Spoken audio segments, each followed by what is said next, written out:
Welcome two triple profit analytics weekly stock market view date 23rd May. നമ്മൾ cover ചെയ്യുന്നത് 25th May മുതൽ 29th May വരെയുള്ള വീക്കാണ്. അതിൽ 28th ബക്രീദിൻ്റെ holiday ഉണ്ട്. ഞാൻ എല്ലാവർക്കും ഒരു ബക്രീദിൻ്റെ ആശംസകൾ നേർന്നുകൊണ്ട് ഇന്നത്തെ വീഡിയോ തുടങ്ങാം. അതുപോലെ നമ്മൾ കഴിഞ്ഞ ആഴ്ചയിൽ മാർക്കറ്റ് കൃത്യമായിട്ടൊരു കൺസോളിഡേഷൻ ചെയ്യുന്നതാണ് നമ്മൾ കണ്ടത്. നിഫ്റ്റിയുടെ വീക്കിലി ചാർട്ടാണ് നമ്മളിപ്പോൾ കാണുന്നത്. നമ്മൾ കഴിഞ്ഞ വീക്കിൽ 75 പോയിൻറ്റ്സ് ഉയർന്ന് 23,719 ക്ലോസ് ചെയ്തിരിക്കുന്നത്. ഏതെങ്കിലും ഇപ്പോഴത്തെ യുഎസും ഇറാനും തമ്മിലുള്ള ഒരു വാർലൈക്ക് സിറ്റുവേഷൻ ഒരു തീരുമാനം വരും എന്നുള്ളൊരു പ്രതീക്ഷയിലാണ് മാർക്കറ്റ് ഇപ്പോൾ ട്രേഡ് ചെയ്തുകൊണ്ടിരിക്കുന്നത്. നമുക്ക് കാണാം, ആദ്യം നമ്മൾ ഈ വാർ തുടങ്ങിയ സമയത്ത് അതിൻ്റെ ഒരു ഫിയർ മൂലമുള്ള ഒരു സെൽ ഓഫിലാണ് 22,182 മാർക്കറ്റ് മൂവ് ചെയ്തതെന്നുണ്ടെങ്കിൽ, ഇപ്പോൾ നമ്മൾ കാണുന്നത് ഈ വാറ് തീരുമ്പോൾ ഉണ്ടാകുന്ന ആ സമയത്ത് പ്രോഫിറ്റ് നേടുന്നതിന് വേണ്ടിയിട്ടുള്ളത്. എല്ലാവരും ഭയന്ന് മാറി നിൽക്കുന്ന ആ സമയത്ത് വാങ്ങാൻ വളരെ സ്റ്റോക്കുകൾ ഡിസ്കൗണ്ട് റേറ്റിൽ ലഭിക്കുമ്പോൾ എക്സ്പീരിയൻസ്ഡ് ആയിട്ടുള്ള ഇൻഡിവിജ്വൽസും അതുപോലെ തന്നെ ഹൈ നെറ്റ് വർത്ത് ഇൻഡിവിജ്വൽസും അതുപോലെ തന്നെ വലിയ ഇൻസ്റ്റിറ്റ്യൂഷൻസൊക്കെ ബൈയിങ് നടത്തുന്നതുകൊണ്ടാണ് പല സ്റ്റോക്കുകളിലും കൃത്യമായിട്ടുള്ളൊരു മൂവ്മെൻറ്റൊക്കെ നമുക്ക് കുറച്ച് ആഴ്ചകളായിട്ട് കാണാനൊക്കെ സാധിക്കുന്നത്. അപ്പോൾ മാർക്കറ്റ് ഒരു റിക്കവറിയുടെ പാതയിലാണ്. കഴിഞ്ഞ ആഴ്ചയിലൊരു ക്ലിയർ ആയിട്ടൊരു കൺസോളിഡേഷനിലൂടെയാണ് പോയതെന്ന് നമുക്ക് കാണാം. അതുപോലെ നമുക്ക് സെൻസെക്സിലും നോക്കുകയാണെങ്കിൽ ഒരു 177 പോയിൻറ്റ്സ് ഉയർന്ന് 75,415 സെൻസെക്സും കഴിഞ്ഞ വീക്കിൽ ക്ലോസ് ചെയ്തിരിക്കുന്നത്. അതുപോലെ നിഫ്റ്റിയുടെ മിഡ് ക്യാപ്പ് ഇൻഡെക്സ് 822 പോയിൻറ്റ്സ് കൂടെ ആഡ് ചെയ്ത് 61,389 ക്ലോസ് ചെയ്തിരിക്കുന്നത് നമുക്ക് ചാർട്ടിൽ നിന്ന് കാണാം. അതുപോലെ നിഫ്റ്റിയുടെ സ്മോൾ ക്യാപ്പ് ഇൻഡെക്സ് 73 പോയിൻറ്റ്സ് കൂടെ ആഡ് ചെയ്ത് 17,956 ക്ലോസ് ചെയ്തിരിക്കുന്നത് നമുക്കിതിൽ കാണാൻ സാധിക്കും. ഞാൻ ഇത്രയും വർഷങ്ങളായിട്ട് കണ്ടിന്യൂസ് ആയിട്ട് ഇതുപോലെ വീഡിയോസ് എന്നുണ്ടെങ്കിലും കുറേയധികം പേര് ഈവൻ എൻ്റെ വീഡിയോ കാണുന്നുണ്ടെങ്കിൽ പോലും അവർ ഈ ഫ്യൂച്ചേഴ്സ് ആൻഡ് ഓപ്ഷൻസ് എന്നുള്ള സെഗ്മെൻറ്റിൽ ട്രേഡ് ചെയ്ത് സ്പെക്കുലേറ്റ് ചെയ്ത് ഹെവി ലോസുകൾ ഇപ്പോഴും വരുത്തുന്നുണ്ടെന്നുള്ളതാണ്. അപ്പോൾ കഴിഞ്ഞ ആഴ്ചയിൽ ഒരു ലേഡി റിട്ടയർഡ് ടീച്ചറാണ്, അവരെന്നെ വിളിച്ച് എൻ്റെ അടുത്ത് സംസാരിക്കുകയായിരുന്നു. അപ്പോൾ അവർ 20 lakhs ഓപ്ഷൻ ട്രേഡിങ്ങിൽ അവർക്ക് കുറച്ച് ഈ കഴിഞ്ഞൊരു പീരീഡിൽ നഷ്ടം വന്നിട്ടുണ്ട്. അപ്പോൾ അവർ പറയുന്നത് അവർ ആ എമൗണ്ട് നഷ്ടപ്പെടാൻ തുടങ്ങിയപ്പോൾ ആ പോയ പൈസ റിക്കവർ ചെയ്യുന്നതിന് വേണ്ടിയിട്ട് വീണ്ടും അവർ ശ്രമിച്ചുകൊണ്ടിരിക്കുമ്പോഴാണ് വീണ്ടും ആ പൈസ അത് പോയത്. പക്ഷേ ഒരിക്കലും അവർ മനസ്സിലാക്കാതിരുന്ന ഒരു കാര്യം, ഈ ഓപ്ഷൻ ട്രേഡിങ്ങിലൂടെ അവർ ചെയ്യുന്ന പ്രോസസ്സാണ് തെറ്റ്. അത് കണ്ടിന്യൂ ചെയ്തുകൊണ്ടിരിക്കുകയാണെങ്കിൽ വീണ്ടും നഷ്ടം കൂടുകയല്ലാണ്ട് ആ പോയ എമൗണ്ട് ഒരിക്കലും തിരിച്ച് ലഭിക്കില്ല എന്നുള്ളത് അവർ മനസ്സിലാക്കുന്നില്ല. അതായത് ആ സമയം നമ്മൾ നോക്കൂ, നിങ്ങളിപ്പോൾ കാണുന്നത് ഒരു ട്രേഡിംഗ് ടെർമിനലിൽ, ഒരു ബ്രോക്കറുടെ ട്രേഡിംഗ് ടെർമിനലിൽ നമ്മൾ ലോഗിൻ ചെയ്യുമ്പോൾ ഒരു മെസ്സേജ് നമ്മൾക്കിപ്പോൾ കുറേ കാലമായിട്ട് നമുക്ക് എഴുതി കാണിക്കുന്നുണ്ട്. നമുക്കിത് കൃത്യമായിട്ട് പറയുന്ന ഒരു റിസ്ക് ഡിസ്ക്ലോഷർ ഓൺ ഡെറിവേറ്റീവ്സ് എന്ന് പറഞ്ഞ് എഴുതി കാണിക്കുന്നതാണ്. 9 out of 10 individual traders in equity futures and option segment incurred net losses. On an average, loss makers registered net trading loss close to ₹50,000. Over and above the net trading losses incurred, loss makers extended an additional 28% of net trading losses as transaction costs. Those making net trading profits incurred between 15% to 50% of such profits as transaction costs. ഇത് നമ്മൾ അത് I understand the risk എന്ന് പറഞ്ഞിട്ട് മാത്രമേ ഒരു trading ടെർമിനലിലേക്ക് നമുക്ക് access എടുക്കാൻ സാധിക്കുകയുള്ളൂ. അതായത് 10 പേര് ട്രേഡ് ചെയ്യുന്ന ഫ്യൂച്ചേഴ്സ് ആൻഡ് ഓപ്ഷൻസ് ഡെറിവേറ്റീവ്സിൽ ട്രേഡ് ചെയ്യുന്ന 10 പേരിൽ 9 പേരും നഷ്ടം ഉണ്ടാക്കുന്നു എന്നുള്ള കാര്യം എനിക്കത് അറിയാമെന്ന് പറഞ്ഞുകൊണ്ടാണ് നമ്മളിത് ചെയ്യുന്നത്. എന്നിട്ട് നമുക്ക് ലോസ് വരുന്നു എന്ന് പറയുന്നു എന്നുണ്ടെങ്കിൽ അത് നമ്മുടെ മിസ്റ്റേക്ക് തന്നെയാണ്, അല്ലെങ്കിൽ നമ്മളത് പൈസ പോയാലും കുഴപ്പമില്ല എന്നുള്ള ആൾക്കാർക്ക് ആണ് ആ ഓപ്ഷൻ ഉള്ളത്. അപ്പോൾ ആ റിസ്ക് എടുക്കാൻ കപ്പാസിറ്റി ഉള്ളവരാണ് അത് ചെയ്യുന്നതെന്നുണ്ടെങ്കിൽ ഓക്കെ എന്നുള്ള രീതിയിലാണ് അത് ഗവൺമെൻറ് ലെവലിൽ തന്നെ പെർമിറ്റ് ചെയ്തിട്ടുള്ളത്. അപ്പോൾ നമ്മൾ അറിഞ്ഞുകൊണ്ട് ഒരു നഷ്ടം വരുത്താനാണ് നമ്മൾ പോകുന്നത് എന്നുള്ളതാണ് നമ്മളുടെ എഗ്രി ചെയ്തിട്ട് അതിനകത്തേക്ക് പോയി ട്രേഡ് ചെയ്യുന്നത്. അപ്പോൾ ഫ്യൂച്ചേഴ്സ് ആൻഡ് ഓപ്ഷൻസ് എന്നുള്ള സെഗ്മെൻറ്റ് റീറ്റെയിൽ ക്ലയൻസിനുള്ള അല്ല, എന്നുള്ളത് ഞാൻ റിപ്പീറ്റഡായിട്ട് പറയുന്നതിന് കാരണം കഴിഞ്ഞ് 25 വർഷമായിട്ട് ഞാൻ സ്റ്റോക്ക് മാർക്കറ്റിൽ ഇതിൽ ഈ സെയിം എക്സ്പീരിയൻസ് ഉള്ള പലരെയും കണ്ടിട്ടുള്ളത് കൊണ്ടാണ് ഞാനിത് പറയുന്നത്. അപ്പോൾ പലരും ശ്രമിക്കുന്നത് കുറച്ച് പൈസ നഷ്ടപ്പെട്ട് കഴിഞ്ഞാൽ അത് തിരിച്ചു പിടിച്ചിട്ട് ഞാൻ നിർത്താമെന്ന് വിചാരിച്ച് വീണ്ടും ചെയ്താണ് വീണ്ടും വലിയ ലോസുകളിലേക്ക് പോകുന്നത്. അപ്പോൾ നിങ്ങൾ ചെയ്യുന്ന പ്രോസസ്സാണ് തെറ്റ്. സ്റ്റോക്ക് മാർക്കറ്റ് അല്ല മോശം. സ്റ്റോക്ക് മാർക്കറ്റ് റീറ്റെയിൽ ക്ലയൻസിന് ട്രേഡ് ചെയ്യാനുള്ളതല്ല, സ്പെക്കുലേറ്റ് ചെയ്യാനുള്ളതല്ല. ഫ്യൂച്ചേഴ്സ് ആൻഡ് ഓപ്ഷൻസ് റീറ്റെയിൽ ക്ലയൻസിനുള്ളതല്ല. അതേസമയം സ്റ്റോക്കുകൾ, നല്ല സ്റ്റോക്കുകൾ വാങ്ങി നമ്മുടെ ഡിമാറ്റ് അക്കൗണ്ടിൽ ഹോൾഡ് ചെയ്ത് അത് നല്ല രീതിയിലുള്ള പ്രോഫിറ്റ് ആകുമ്പോൾ ആ പ്രോഫിറ്റ് ബുക്ക് ചെയ്ത് വീണ്ടും നല്ല സ്റ്റോക്കുകളാകുമ്പോൾ വേണമെങ്കിൽ നമുക്ക് വാങ്ങി അത് അങ്ങനെ നമ്മൾ വെൽത്ത് ബിൽഡ് ചെയ്യാനുള്ളതാണ് സ്റ്റോക്ക് മാർക്കറ്റ് എന്നുള്ളൊരു കാര്യം. ഒരു പക്ഷേ നിങ്ങളത് എഡ്യൂക്കേറ്റ് ചെയ്യാനായിട്ട് ആരും ഉണ്ടാവില്ല. അപ്പോൾ അവിടെയാണ് നമ്മൾ ട്രിപ്പിൾ പ്രോഫിറ്റ് അനാലിറ്റിക്സിൻ്റെ ഒരു ഇമ്പോർട്ടൻസ് വരുന്നത്. ഞങ്ങൾ പലപ്പോഴും മിനിമം ഒരു 15% പ്രോഫിറ്റെങ്കിലും ആകാതെ ഒരു സ്റ്റോക്ക് വിൽക്കരുതെന്നുള്ളതും അത് ഇൻവെസ്റ്റ് ചെയ്യുന്നത് എപ്പോഴും ഫിനാൻഷ്യലി ഫണ്ടമെൻ്റലി നല്ല സ്റ്റോക്കുകളായിരിക്കണം എന്നുള്ളതും. അതേസമയം ഏതെങ്കിലും ഒരു നെഗറ്റീവ് ന്യൂസ് വന്നതുകൊണ്ടോ അല്ലെങ്കിൽ എന്തെങ്കിലും ഒരു സോഷ്യൽ മീഡിയയിലോ അല്ലെങ്കിൽ മീഡിയയിലോ ഒക്കെ നെഗറ്റീവായിട്ടുള്ള വാർത്തകൾ കണ്ടുകൊണ്ടൊന്നും നമ്മുടെ പോർട്ട്ഫോളിയോയിലുള്ള സ്റ്റോക്കുകൾ എടുത്ത് വലിച്ചെറിഞ്ഞ് വിറ്റതിന് ശേഷം ആ ലോസ് ബുക്ക് ചെയ്യാനല്ല നമ്മളിവിടെ വന്നിരിക്കുന്നത് മനസ്സിലാക്കിയിട്ട് ആ കമ്പനിയുടെ മോശം സമയത്ത്, അതായത് പ്രൈസ് ഒന്ന് താഴുകയാണെങ്കിൽ ആ മോശം സമയത്ത് അവിടെ നിൽക്കുക എന്നുള്ളതാണ് നമ്മൾ ചെയ്യേണ്ട ഒരു കാര്യം. ഇതാണ് കൃത്യമായിട്ടുള്ളൊരു പ്രോഫിറ്റ് നേടാനുള്ളൊരു പ്രോസസ്സ് എന്ന് പറയുന്നത്. അതേസമയം ഇതുപോലെ സ്പെക്കുലേറ്റ് ചെയ്യുകയാണെങ്കിൽ അതിൻ്റെ അൾട്ടിമേറ്റ് റിസൾട്ട് നിങ്ങൾ 10 പേരിൽ 9 പേര് നഷ്ടം വരുത്തുന്ന അതിലൊരാളാവാനുള്ള പോസിബിലിറ്റിയാണ് ഏറ്റവും കൂടുതലുള്ളത്. അപ്പോൾ നമ്മളൊരു ഇൻവെസ്റ്റർ ആകുക എന്നുള്ളത് വളരെ ഇമ്പോർട്ടൻ്റ് ആയിട്ടുള്ള കാര്യമാണ്. ഇൻവെസ്റ്റ്മെൻറ്റ് ചെയ്യാൻ തീരുമാനിച്ചു കഴിഞ്ഞാൽ ഇൻവെസ്റ്റ് ചെയ്യുന്ന സ്റ്റോക്കുകൾ നല്ല ഫണ്ടമെൻ്റലി നല്ല സ്റ്റോക്കുകളാണെന്ന് നമ്മൾ നല്ല രീതിയിലുള്ള സ്റ്റോക്കുകൾ സെലക്ട് ചെയ്ത് ഇൻവെസ്റ്റ് ചെയ്യുക എന്നുള്ളത് ഇമ്പോർട്ടൻ്റ് ആണ്. അതുപോലെ തന്നെ ഏതെങ്കിലുമൊക്കെ നെഗറ്റീവ് ന്യൂസുകൾ വരുന്നൊരു സമയത്ത് നമ്മൾ ചെയ്യുന്ന പ്രോസസ്സ് കൃത്യമാണ്, അത് ശരിയായിട്ടുള്ള പ്രോസസ്സാണ്. ഒരു നെഗറ്റീവ് ഇവൻ്റ് ഉണ്ടായാലും ഈവൻ കോവിഡിൻ്റെ പോലെയുള്ള വലിയൊരു നെഗറ്റീവായിട്ടുള്ള സംഭവം ഉണ്ടായിട്ട് പോലും സ്റ്റോക്ക് മാർക്കറ്റ് അവിടെ നിന്ന് ഹ്യൂജ് റാലിയാണ് പിന്നെ അതിന് ശേഷം നമ്മൾ കണ്ടതല്ല. അപ്പോൾ ഒരു നെഗറ്റീവ് ഇവൻ്റ് ഉണ്ടായതുകൊണ്ട് ലോകം അവസാനിക്കാനൊന്നും പോകുന്നില്ല എന്നുള്ളത് മനസ്സിലാക്കിയിട്ട് നമ്മളവിടെ സ്റ്റോക്കുകൾ ഹോൾഡ് ചെയ്യുകയാണെങ്കിൽ നമ്മൾ അൾട്ടിമേറ്റ്ലി നമ്മുടെ വെൽത്തിനെയാണ് നമ്മൾ പ്രൊട്ടക്റ്റ് ചെയ്യുന്നത്. അപ്പോൾ ആരെന്ത് പറഞ്ഞാലും നമ്മളവിടെ, ഞാൻ കഴിഞ്ഞ ദിവസം വീഡിയോയിൽ പറഞ്ഞൊരു കാര്യമാണ്, ആകാശം ഇടിഞ്ഞു വീഴുന്നു എന്ന് പറഞ്ഞ് എല്ലാവരും ഓടുമ്പോൾ നമ്മൾ എങ്ങോട്ടാണ് ഓടുന്നത്? ആകാശം ഇടിഞ്ഞ് വീഴുകയാണെങ്കിൽ എല്ലാവരും എത്തും വീഴുമല്ലോ. അപ്പോൾ പിന്നെ എന്തിനാണ് ഓടുന്നത്? അപ്പോൾ ആദ്യം പോർട്ട്ഫോളിയോ വിറ്റതിന് ശേഷമാണ് നമ്മളിതിനെക്കുറിച്ചൊക്കെ ആലോചിക്കുന്നത്. അതിന് പകരം പോർട്ട്ഫോളിയോ അവസാനമേ വിൽക്കാൻ പാടുള്ളൂ. തീരുമാനം നമ്മൾ കൺഫേംഡ് ആയിട്ട് ലോസ് ബുക്ക് ചെയ്യാനായിട്ട് തീരുമാനം എടുക്കുന്ന സമയത്ത് മാത്രം, അത് അവസാനത്തെ തീരുമാനമാണ്, അല്ലാതെ ആദ്യത്തെ തീരുമാനമല്ല പോർട്ട്ഫോളിയോ വിൽക്കാനെന്നുള്ളത് നമ്മൾ മനസ്സിലാക്കണം. ഇപ്പോൾ കഴിഞ്ഞ ദിവസത്തിൽ എന്നെ കാണാനായിട്ടൊരു 70 വയസ്സുള്ള ഒരു വളരെ ജെന്റിൽമാൻ എൻ്റെ അടുത്ത് വന്നിട്ടുണ്ടായിരുന്നു. അദ്ദേഹം കഴിഞ്ഞ ഓൾമോസ്റ്റ് 90s മുതൽ സ്റ്റോക്ക് മാർക്കറ്റിൽ അന്ന് കമ്പനികളുടെ സർട്ടിഫിക്കറ്റുകൾ ഉള്ള സമയത്ത് പോലും ഇൻവെസ്റ്റ്മെൻറ്റ് നടത്തുന്ന ഒരു വ്യക്തിയാണ്. അപ്പോൾ അദ്ദേഹം പക്ഷേ അദ്ദേഹം കുവൈറ്റിലൊക്കെ ആയിരുന്നു വർക്ക് ചെയ്തിരുന്നത്. അപ്പോൾ അദ്ദേഹം പറയുന്നത് കോവിഡിൻ്റെ ആ ക്രാഷിൽ അദ്ദേഹം പേടിച്ച ആളുടെ സ്റ്റോക്കുകളെല്ലാം വിറ്റു. അങ്ങനെ ഒരു വലിയ ലോസ് അദ്ദേഹത്തിന് വന്നു എന്നുള്ളതാണ്. അതുപോലെ തന്നെ ആ സ്റ്റോക്കുകൾ ഇപ്പോഴും ഉണ്ടെങ്കിൽ അതെല്ലാം 4 ഇരട്ടിയും 5 ഇരട്ടിയും ഒക്കെ ആവേണ്ടതായിരുന്നു എന്നുള്ളൊരു കാര്യമാണ് അദ്ദേഹം പറയുന്നത്. അപ്പോൾ ബേസിക്കലി നമ്മൾ സ്റ്റോക്ക് മാർക്കറ്റിൽ സക്സസ്ഫുൾ ആവണമെങ്കിൽ 2 കാര്യങ്ങളാണ് ബേസിക്കായിട്ടുള്ള കാര്യങ്ങൾ. നമ്മൾ ഫ്യൂച്ചേഴ്സ് ആൻഡ് ഓപ്ഷൻസ് എന്നുള്ള ആ സെഗ്മെൻറ്റിനെ ഇഗ്നോർ ചെയ്യാൻ പഠിക്കണം. അത് വളരെ രസകരമായിട്ടുള്ളൊരു കാര്യമായിട്ട് തോന്നാം, പക്ഷെ നമ്മളത്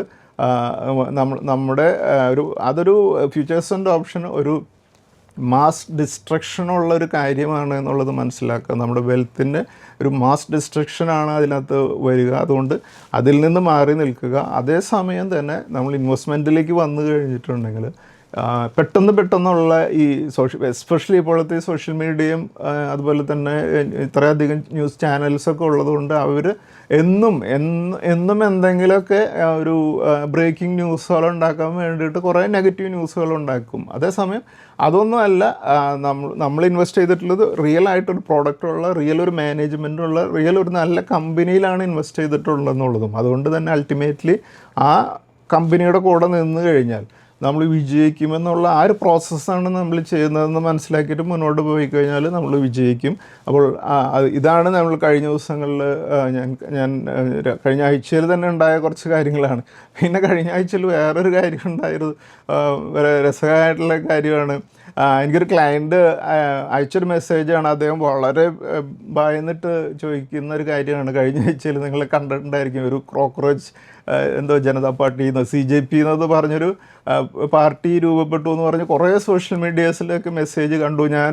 അതുകൊണ്ട് തന്നെ നമ്മുടെ ഗവൺമെൻറ്റൊക്കെ ഇപ്പോൾ വീഴും, അപ്പോൾ മാർക്കറ്റും ഇറങ്ങില്ല, അതുകൊണ്ട് ഞാൻ എൻ്റെ പോർട്ട്ഫോളിയോ വിൽക്കട്ടെ എന്ന് വെച്ചിട്ട് എനിക്കൊരു മെസ്സേജ് അയച്ചിരിക്കുകയായിരുന്നു. അപ്പോൾ ഞാൻ പറയുന്നത് ഈ സോഷ്യൽ മീഡിയയിൽ നമ്മൾ കാണുന്ന നെഗറ്റീവ് ന്യൂസുകളുടെ പിന്നാലെ ഓടാനാണെങ്കിൽ, അതായത് എന്നും നമ്മുടെ പോർട്ട്ഫോളിയോ വിൽക്കാനായിട്ട് കാരണങ്ങൾ അന്വേഷിച്ച് നടക്കുകയാണെങ്കിൽ അങ്ങനെയുള്ളവർക്കുള്ളതല്ല സ്റ്റോക്ക് മാർക്കറ്റ്.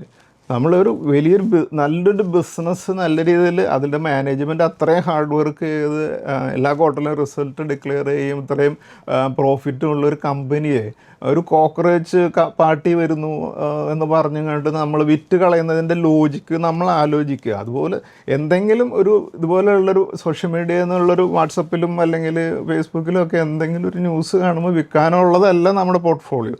അങ്ങനെയുള്ളവർക്ക് ഒരിക്കലും പറഞ്ഞിട്ടുള്ളതല്ല സ്റ്റോക്ക് മാർക്കറ്റ്. നമ്മൾ ചെയ്യുന്നത് ഇൻ്റലിജൻ്റ് ആയിട്ടുള്ളൊരു കാര്യമാണ്. ഇതിൻ്റെ ഇടയിൽ വരുന്ന ഇതുപോലെയുള്ള ന്യൂസൻസുകളെ നമ്മൾ ഇഗ്നോർ ചെയ്യാൻ പഠിച്ചു കഴിഞ്ഞാൽ അതൊരു സ്റ്റേജാണ്. ഇനീഷ്യലി മാർക്കറ്റിലേക്ക് വരുന്നവരെല്ലാം എവറി ഡേ നമ്മൾ എന്തെങ്കിലുമൊക്കെ നെഗറ്റീവ് ന്യൂസുകളുണ്ടോ എന്ന് തപ്പിയിട്ട് അതിൻ്റെ ബേസ് ചെയ്തുകൊണ്ട് നമ്മുടെ പോർട്ട്ഫോളിയോനെ വിൽക്കാനാണ് ശ്രമിക്കുന്നത്. അതായത് സ്വയം ചതിക്കുന്നതിന് തുല്യമാണ് ഈ പ്രോസസ്സ്. അതിന് പകരം എല്ലാ ദിവസവും നെഗറ്റീവ് ന്യൂസുകൾ നിങ്ങൾ ശ്രദ്ധിച്ചോളൂ, പക്ഷേ ഇതിനെ ഞാൻ ഇഗ്നോർ ചെയ്യും. ഞാൻ ചെയ്യുന്നത് ഒരു ഇൻ്റലിജൻ്റ് ആയിട്ടുള്ള കാര്യമാണ്. ഞാനൊരു നല്ല കമ്പനിയുടെ കൂടെയാണ് പോകുന്നത്. അതുകൊണ്ട് അങ്ങനെ ഒരു നെഗറ്റീവ് സംഭവം വന്നാലും ഞാൻ ഫേസ് ചെയ്യും എന്നുള്ളത്. ഇപ്പോൾ നമ്മൾ വാഹനങ്ങൾ ഓടിക്കുമ്പോഴൊക്കെ നമ്മൾ കോൺഫിഡൻസ് ആണല്ലോ. അപ്പോൾ നിരത്തിലേക്ക് ഇറക്കുമ്പോൾ എന്തെല്ലാം പ്രശ്നങ്ങളൊക്കെ ഉണ്ടാകും, പക്ഷേ അതിനെ ഞാൻ ഫേസ് ചെയ്യുമെന്നുള്ള ധൈര്യത്തിൽ പോകുന്നതുകൊണ്ടാണ് നമ്മൾ ആ ഡെസ്റ്റിനേഷനിൽ എത്തുന്നത്. അപ്പോൾ അതുപോലെ തന്നെ ആയിരിക്കണം നമ്മളൊരു ഇൻവെസ്റ്റ്മെൻറ്റ് പ്രോസസ്സിലേക്ക് കടക്കുമ്പോൾ നമ്മുടെ ഇൻവെസ്റ്റ്മെൻറ്റ് സൈക്കിള്, നമ്മുടെ ഇൻവെസ്റ്റ്മെൻറ്റ് ലൈഫിൽ നമ്മളൊരു ലക്ഷ്യത്തിലേക്കാണ് പോകുന്നത്. അപ്പോൾ അതിനിടയിൽ ഉണ്ടാകുന്ന ഇതുപോലെയുള്ള ചെറിയ പ്രശ്നങ്ങൾ, ചെറിയ ഡിസ്ട്രാക്ഷൻസിനെ നമ്മൾ ഇഗ്നോർ ചെയ്ത് മുന്നോട്ട് പോകാനായിട്ട് നമുക്ക് സാധിക്കണം. അതുപോലെ നമുക്കറിയാം, ഈ കഴിഞ്ഞ ഓൾമോസ്റ്റ് ഒരു വർഷമൊക്കെ ആയിട്ട് ഫോറിൻ ഇൻസ്റ്റിറ്റ്യൂഷൻസ് ഇന്ത്യയിൽ നിന്ന് വലിയ രീതിയിൽ സെല്ല് ചെയ്ത് എമൗണ്ട് പുറത്തേക്ക് തിരിച്ചു കൊടുത്തുകൊണ്ട് പോകുന്ന ഒരു കാര്യം അറിയാമല്ലോ. അപ്പോൾ അതൊരു റിയൽ ഇഷ്യൂ തന്നെയാണ് നമ്മുടെ മാർക്കറ്റിനെ സംബന്ധിച്ചിടത്തോളം. അതും റുപ്പി വീക്കാവുന്നെല്ലാം റിയൽ ഇഷ്യൂസ് തന്നെയാണ്. പക്ഷേ പലപ്പോഴും നമ്മൾ ശ്രദ്ധിക്കേണ്ട ഒരു കാര്യം, ഈ ഫോറിൻ ഇൻസ്റ്റിറ്റ്യൂഷൻസ് ഇന്ത്യൻ മാർക്കറ്റിൽ വിൽക്കുന്ന എൻ്റെ ലൈഫിലുണ്ടായിട്ടുള്ള പല സാഹചര്യങ്ങളും നമ്മൾ ശ്രദ്ധിച്ചു കഴിഞ്ഞാൽ ഇതൊരു ബൈയിങ് ഓപ്പർച്യൂണിറ്റി ആയിട്ട്, അതായത് ഒരു കോൺട്രറി ഫോറിൻ ഇൻസ്റ്റിറ്റ്യൂഷൻസ് വിൽക്കുമ്പോൾ നമ്മൾക്ക് വാങ്ങാം ഇൻഡിവിജ്വലി. ഞാൻ എൻ്റെ പേഴ്സണൽ ലൈഫിൽ ചെയ്തിട്ടുള്ള കാര്യമാണ്, ഫോറിൻ ഇൻസ്റ്റിറ്റ്യൂഷൻസ് അവർ തുടങ്ങുന്ന സമയത്തല്ല, അവർ കുറേ കഴിയുമ്പോൾ നമ്മുടെ മാർക്കറ്റിൽ പല സ്റ്റോക്കുകളും നല്ല ബൈയിങ് ലെവലിലേക്ക് വരും. ആ ലെവലിൽ നമ്മൾ ആ സ്റ്റോക്കിനെ അക്യുമുലേറ്റ് ചെയ്യുകയാണെങ്കിൽ നമുക്ക് നല്ല രീതിയിലേക്ക് നമുക്ക് പ്രോഫിറ്റ് നേടാനായിട്ട് സാധിക്കുമെന്നുള്ളൊരു എൻ്റെ ഒരു ലൈഫിലൊരു എക്സ്പീരിയൻസാണ് ഞാൻ നിങ്ങളായിട്ട് ഷെയർ ചെയ്യുന്നത്. അപ്പോൾ അവർ ഫോറിൻ ഇൻസ്റ്റിറ്റ്യൂഷൻസ് സെല്ല് ചെയ്യുന്നത് അവർക്ക് പല കാരണങ്ങളുണ്ടായിരിക്കും. അപ്പോൾ അത് നമുക്ക് നോക്കാം. പക്ഷേ അതേസമയം നമ്മൾക്ക് ഇതിനെ ഒരു കോൺട്രറിയൻ അപ്രോച്ചിലൂടെ നമുക്ക് ബൈ ചെയ്യാനായിട്ടും നമുക്ക് സാധിക്കും. അപ്പോൾ ഞാൻ ഒരു ഉദാഹരണം പറയുകയാണെങ്കിൽ 2008 ഈ ഗ്ലോബൽ ഫിനാൻഷ്യൽ ക്രൈസിസിൽ സബ് പ്രൈം ക്രൈസിസ് എന്നൊക്കെ പറയുന്ന ആ സമയത്ത് നമ്മൾ ഒരു റെക്കോർഡ് ഫോറിൻ ഇൻസ്റ്റിറ്റ്യൂഷൻസിൻ്റെ ഔട്ട്ഫ്ലോസ് ഉണ്ടായതാണ് ആ ഒരു പീരിയഡിൽ. അത് എല്ലാവിടെയും നമുക്ക് കാണാം ഗ്ലോബലി എല്ലാ സ്ഥലത്തും അതിൻ്റെ ഒരു ഫിയറാണ് ഉണ്ടായിരുന്നത് അല്ലേ. അപ്പോൾ നമുക്കത് അതിനുശേഷം ആ പാനിക്ക് വലിയൊരു ഓപ്പർച്യൂണിറ്റി ക്രിയേറ്റ് ചെയ്യുകയുണ്ടായി. അതിനുശേഷം നമുക്ക് കാണാം ആ നിഫ്റ്റിയുടെ ആ ക്രാഷിൽ നിന്ന് നിഫ്റ്റി 5 ടൈംസാണ് ആ ക്രൈസിസിന് ശേഷം അടുത്ത 5 വർഷം കൊണ്ട് മുകളിലേക്ക് പോയത്. അപ്പോൾ അതൊരു ഫോർ ഇൻസ്റ്റിറ്റ്യൂഷൻസ് വിൽക്കുമ്പോൾ എല്ലാം നമ്മളും വിൽക്കണമെന്നല്ല നമ്മളതിൽ നിന്ന് മനസ്സിലാക്കേണ്ടത്. ഫോർ ഇൻസ്റ്റിറ്റ്യൂഷൻസ് വിറ്റ് മാർക്കറ്റ് താഴെ വരുമ്പോൾ ബൈയിങ് ഓപ്പർച്യൂണിറ്റി അതിൽ നിന്നും അവൈലബിൾ ആയിരിക്കും. അതിനെ വളരെ സെലക്റ്റായിട്ട് യൂസ് ചെയ്യാനായിട്ട് നമ്മൾ ഉപയോഗിക്കുക. അതുപോലെ തന്നെ നമുക്ക് കാണാം മാർച്ച് 2020 കോവിഡിൻ്റെ പാനിക്ക്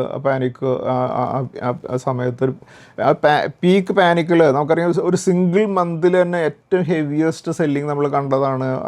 നമ്മൾ ഒരിക്കലും ഫോർ ഇൻസ്റ്റിറ്റ്യൂഷൻ്റെ ഇത്രയും വലിയൊരു സിംഗിൾ മന്തിൽ സെല്ലിങ് കണ്ടിട്ടില്ല നമ്മൾ മാർച്ച് 2020 ഇതുപോലെ.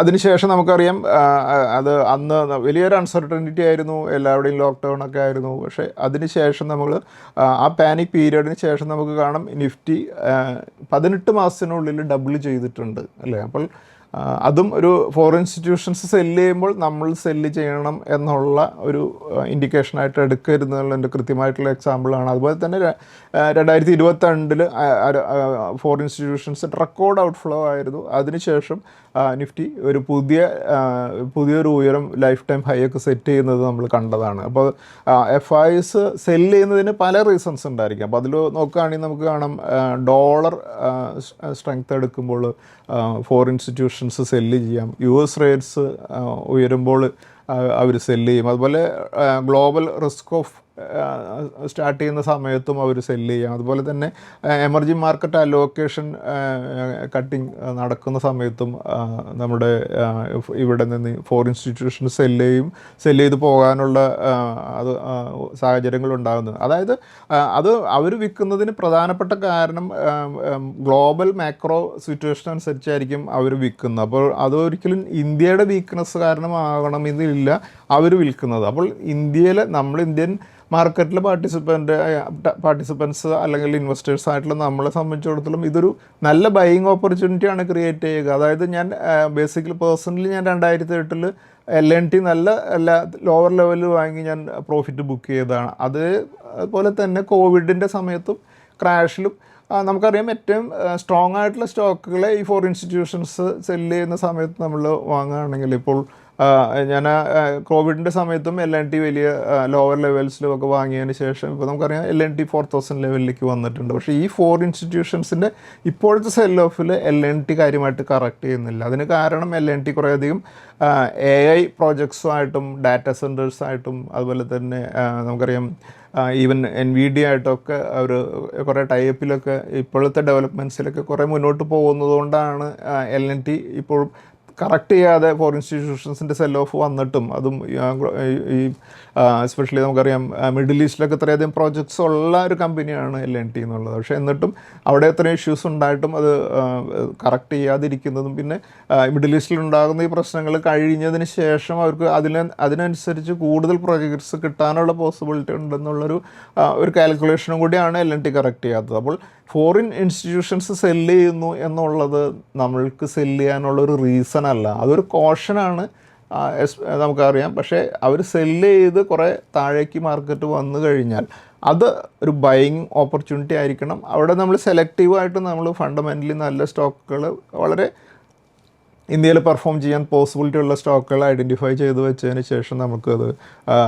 നമ്മൾ ബൈ ചെയ്യുക. അതുപോലെ നമുക്ക് നല്ല ഫണ്ടമെൻ്റൽസ്, അതായത് ഏണിങ്സ് കോമ്പൗണ്ട് ചെയ്യാൻ സാധ്യതയുള്ള കമ്പനികൾ, വാല്യുവേഷൻസ് വളരെ ചീപ്പറായിട്ട് വരുന്ന കമ്പനികൾ, അതുപോലെ എസ്പെഷ്യലി റിറ്റെയിൽ ക്ലയൻസ് പാനിക്കായിട്ട് അവരുടെ പോർട്ട്ഫോളിയോയെല്ലാം വിൽക്കുന്ന സമയത്ത് ഇതെല്ലാം ചെയ്യുന്ന സമയത്ത് കുറേയധികം ഓപ്പർച്യൂണിറ്റീസ് വരും. അതിനെ ഗ്രാബ് ചെയ്യാനായിട്ട് നമുക്ക് ഉപയോഗിക്കുകയാണെങ്കിൽ നമുക്ക് മാർക്കറ്റ് അതിന് നമുക്ക് റിവാർഡ് ചെയ്യും. പേഷ്യൻസ് ഇതുപോലെയുള്ള ഫോർ ഇൻസ്റ്റിറ്റ്യൂഷൻസ് സെല്ല് ചെയ്ത് ക്രിയേറ്റ് ചെയ്യുന്ന പാനിക് സിറ്റുവേഷനും ഇതുപോലെ നമുക്ക് പ്രോഫിറ്റ് നേടാനുള്ള അവസരങ്ങളാണ് നമുക്ക് തരിക. ഒരുപക്ഷെ ഇൻവെസ്റ്റ്മെൻറ്റ്സ് കുറച്ച് കൂടുതൽ പീരീഡ് നമ്മൾ ഹോൾഡ് ചെയ്യേണ്ടി വന്നേക്കാം. കാരണം ഏതെങ്കിലും ഒരു ഗ്ലോബൽ ഒരു ഇൻവെൻറ്റ് പോലെയാണ് അവർ വിൽക്കുന്നതെന്നുണ്ടെങ്കിൽ ആ പ്രശ്നം തീരുകയോ അല്ലെങ്കിൽ അതൊന്ന് സെറ്റിലായി കഴിയുമ്പോൾ ഈ ഫോർ ഇൻസ്റ്റിറ്റ്യൂഷൻസ് ഇവർ വിറ്റ ലെവലിന് താഴെ ലെവലിൽ വിറ്റ് ഇവർ ഹയർ ലെവലിൽ തന്നെ ഇവിടെ വന്ന് വാങ്ങും. കാരണം അവരെ സംബന്ധിച്ചിടത്തോളം ഏതെങ്കിലും എമർജിംഗ് മാർക്കറ്റ്സിൽ ഓപ്പർച്യൂണിറ്റി ഉണ്ടെങ്കിൽ അവിടേക്ക് ഫണ്ട് അലോക്കേറ്റ് ചെയ്ത് ഇൻവെസ്റ്റ് ചെയ്യാതെ വേറെ ഓപ്ഷനൊന്നും ഇല്ല. അവർക്കും ഇൻവെസ്റ്റ് ചെയ്യാനുള്ള ഫണ്ട് ഇൻവെസ്റ്റ് ചെയ്യണം. അപ്പോൾ അവർ വിൽക്കുന്നതിനെ കണ്ട് നമ്മൾ വീണ്ടും അവർ ഇവിടേക്ക് തിരിച്ചു വരില്ല എന്നൊന്നും കാണേണ്ട കാര്യമില്ല. അപ്പോൾ മാർക്കറ്റിൻ്റെ എവിടെയാണ് അവസരം അവരവിടെ വരും. അപ്പോൾ ഇന്ത്യയിലെ അവസരം എപ്പോൾ വരുന്നു അവർ ഇവിടേക്കും തിരിച്ചു വരും. അപ്പോൾ അതാണ് ഫോറിൻ ഇൻസ്റ്റിറ്റ്യൂഷൻസിനെ ബേസ് ചെയ്തുകൊണ്ട് നമ്മൾ പാനിക്കാകാതെ നമ്മൾക്ക് ചില അവസരങ്ങൾ കൃത്യമായിട്ട് ഉപയോഗിക്കാനായിട്ട് സാധിക്കും. നമ്മുടെ ഇന്ത്യയിൽ ഒരു 3M ഇന്ത്യ എന്നുള്ളൊരു കമ്പനി ലിസ്റ്റഡാണ്. ഒരു പക്ഷേ നിങ്ങൾ ശ്രദ്ധിച്ചിട്ടുണ്ടാവില്ല. 3M കമ്പനി എന്നുള്ള USA കമ്പനിയാണ് 3M. അതിൻ്റെ ഒരു സബ്സിഡറിയാണ് ഈ 3M ഇന്ത്യ എന്നുള്ളത്. ഈ കമ്പനി കുറേയധികം സെഗ്മെൻറ്റ്സ് ഉണ്ട്. 4 സെഗ്മെൻറ്റിലാണ് കമ്പനി ഓപ്പറേറ്റ് ചെയ്യുന്നത്. Safety and industrial, transportation and electronics, അതുപോലെ ഹെൽത്ത് കെയർ, പിന്നെ കൺസ്യൂമർ. ഇതിൽ ഈ 4 സെഗ്മെൻറ്റിലാണ് ഈ കമ്പനി ഓപ്പറേറ്റ് ചെയ്യുന്നത്. കമ്പനിക്ക് അഹമ്മദാബാദിലും ബാംഗ്ലൂരും പൂനെയിലും അതുപോലെ മാനുഫാക്ചറിങ് ഫെസിലിറ്റീസും അതുപോലെ ബാംഗ്ലൂർ ഒരു R&D സെൻറ്ററും ഉള്ളൊരു കമ്പനിയാണ്. അപ്പോൾ നമുക്ക് 3M science applied to life എന്നുള്ള ഒരു സ്ലോഗനാണ് ഇവർ ഉള്ളത്. അവരുടെ വെബ്സൈറ്റിൽ പോയി കഴിഞ്ഞാൽ നമുക്ക് കാണാൻ സാധിക്കും. ഈ 3M ഇന്ത്യയുടെ ഒരു സ്റ്റോക്കിൻ്റെ പെർഫോമൻസ് നോക്കുകയാണെങ്കിൽ ഈ ചാർട്ടിൽ നമുക്ക് കാണാൻ സാധിക്കും. കമ്പനി വലിയ ഒരു റാലിക്ക് ശേഷം 33,315 എന്നുള്ള ലെവലിലാണ് 3M ഇന്ത്യയുടെ സ്റ്റോക്ക് ക്ലോസ് ചെയ്തിരിക്കുന്നത്. അപ്പോൾ ഇതൊരു വളരെ നല്ലൊരു കുറേയധികം നല്ല പ്രോഡക്റ്റ്സ് ഉള്ളൊരു കമ്പനിയാണ്. ഇതിൽ മാർക്കറ്റിൻ്റെ ഏതെങ്കിലുമൊക്കെ ഒരു കറക്ഷൻ നമുക്ക് കാണാം. ഈ സ്റ്റോക്ക് ഒരു 2025 പീരീഡിൽ 17,000 വരെയൊക്കെ വന്നിരുന്നതിന് ശേഷമാണ് ഈ സ്റ്റോക്ക് റാലി ചെയ്തിരുന്നത്. അപ്പോൾ ഈ സ്റ്റോക്കിന് ഞാനിപ്പോഴും എൻ്റെ ഒരു റഡാറിൽ കീപ്പ് ചെയ്യുന്നൊരു സ്റ്റോക്കാണ്. അതേസമയം ഞാനിപ്പോൾ ഇതിനെക്കുറിച്ച് സംസാരിക്കാനുണ്ടായൊരു കാരണം കഴിഞ്ഞ ദിവസത്തിൽ ഈ 3M ഇന്ത്യ ഒരു സ്റ്റോക്കിന് 506 റുപ്പീസ് പെർ ഷെയർ അവർ ഡിവിഡൻഡ് ഡിക്ലെയർ ചെയ്തിട്ടുണ്ട്. അപ്പോൾ ഒരു 10 റുപ്പീസിൻ്റെ ഫേസ് വാല്യൂ ആണ് ഈ കമ്പനിക്കുള്ളത്. അപ്പോൾ 25-26 ഇയറിലേക്കുള്ള ഡിവിഡൻഡ്, ഫൈനൽ ഡിവിഡൻഡ് 160, അതുപോലെ തന്നെ ഒരു സ്പെഷ്യൽ ഡിവിഡൻഡായിട്ട് 346 ടോട്ടൽ 506 റുപ്പീസാണ് ഡിവിഡൻഡ് ഡിക്ലെയർ ചെയ്തിരിക്കുന്നത്. അതുപോലെ റെക്കോർഡ് ഡേറ്റ് ആയിട്ട് അവർ ഫിക്സ് ചെയ്തിരിക്കുന്ന ഡേറ്റ് ജൂലൈ 17th 2026 ആണ്. അതായത് ജൂലൈ 17th നമ്മുടെ ഡിമാറ്റ് അക്കൗണ്ടിൽ ഈ 3M ഇന്ത്യയുടെ സ്റ്റോക്ക് ഉണ്ടെങ്കിൽ നമുക്ക് ഈ 506 റുപ്പീസിൻ്റെ ഡിവിഡൻഡ് ഈ കമ്പനിയിൽ നിന്ന് നമുക്ക് ലഭിക്കും. അതുപോലെ തന്നെ നമുക്ക് ഈ കമ്പനിയുടെ AGMൻ്റെ ഡിക്ലറേഷൻ കഴിഞ്ഞ് 30 ഡേയ്സിന് ശേഷമാണ് ഇത് എമൗണ്ട് ഡിസ്ട്രിബ്യൂട്ട് ചെയ്യുക എന്നുള്ളൊരു കാര്യം കൂടെ അവർ പറയുന്നുണ്ട്. എന്തായാലും 3M ഇന്ത്യ നെറ്റ് പ്രോഫിറ്റ് കഴിഞ്ഞ ക്വാർട്ടറിൻ്റേത് വലിയ രീതിയിലൊരു റാലി നടത്തി. അതായത് 201% റാലിയോടുകൂടി 215 crores നെറ്റ് പ്രോഫിറ്റാണ്. 71 crores ആയിരുന്നു ഇതിനു മുമ്പുള്ള വർഷത്തെ പ്രോഫിറ്റ്. അത് 215 crores വന്നപ്പോൾ 201.7% ഗ്രോത്താണ് 3M ഇന്ത്യയുടെ പ്രോഫിറ്റിൽ വന്നിട്ടുള്ളത്. അതുപോലെ തന്നെ റവന്യൂ 16.8% ഉയർന്ന് 1,399 crores വന്നിട്ടുണ്ട്. അപ്പോൾ എന്തായാലും വളരെ നല്ലൊരു പെർഫോമൻസാണ് 3M ഇന്ത്യ റെക്കോർഡ് ചെയ്തിട്ടുള്ളത്. അതോടൊപ്പം തന്നെ കമ്പനിയുടെ ഈ ഡിവിഡൻഡ് ലഭിക്കണമെന്നുണ്ടെങ്കിൽ നമുക്ക് ഈ റെക്കോർഡ് ഡേറ്റിന് മുമ്പ് ഈ സ്റ്റോക്ക് വാങ്ങി ഡിമാറ്റ് അക്കൗണ്ടിൽ ഹോൾഡ് ചെയ്യുകയും അതിനുശേഷം ആ റെക്കോർഡ് ഡേറ്റിൽ നമുക്കത് ഡിവിഡൻഡ് ലഭിച്ചതിന് ശേഷം നമുക്കത് സ്റ്റോക്ക് വേണമെന്നുണ്ടെങ്കിൽ നമുക്ക് എക്സിറ്റ് ചെയ്താലും നമുക്ക് ആ ഡിവിഡൻഡ് നമുക്ക് ലഭിക്കും.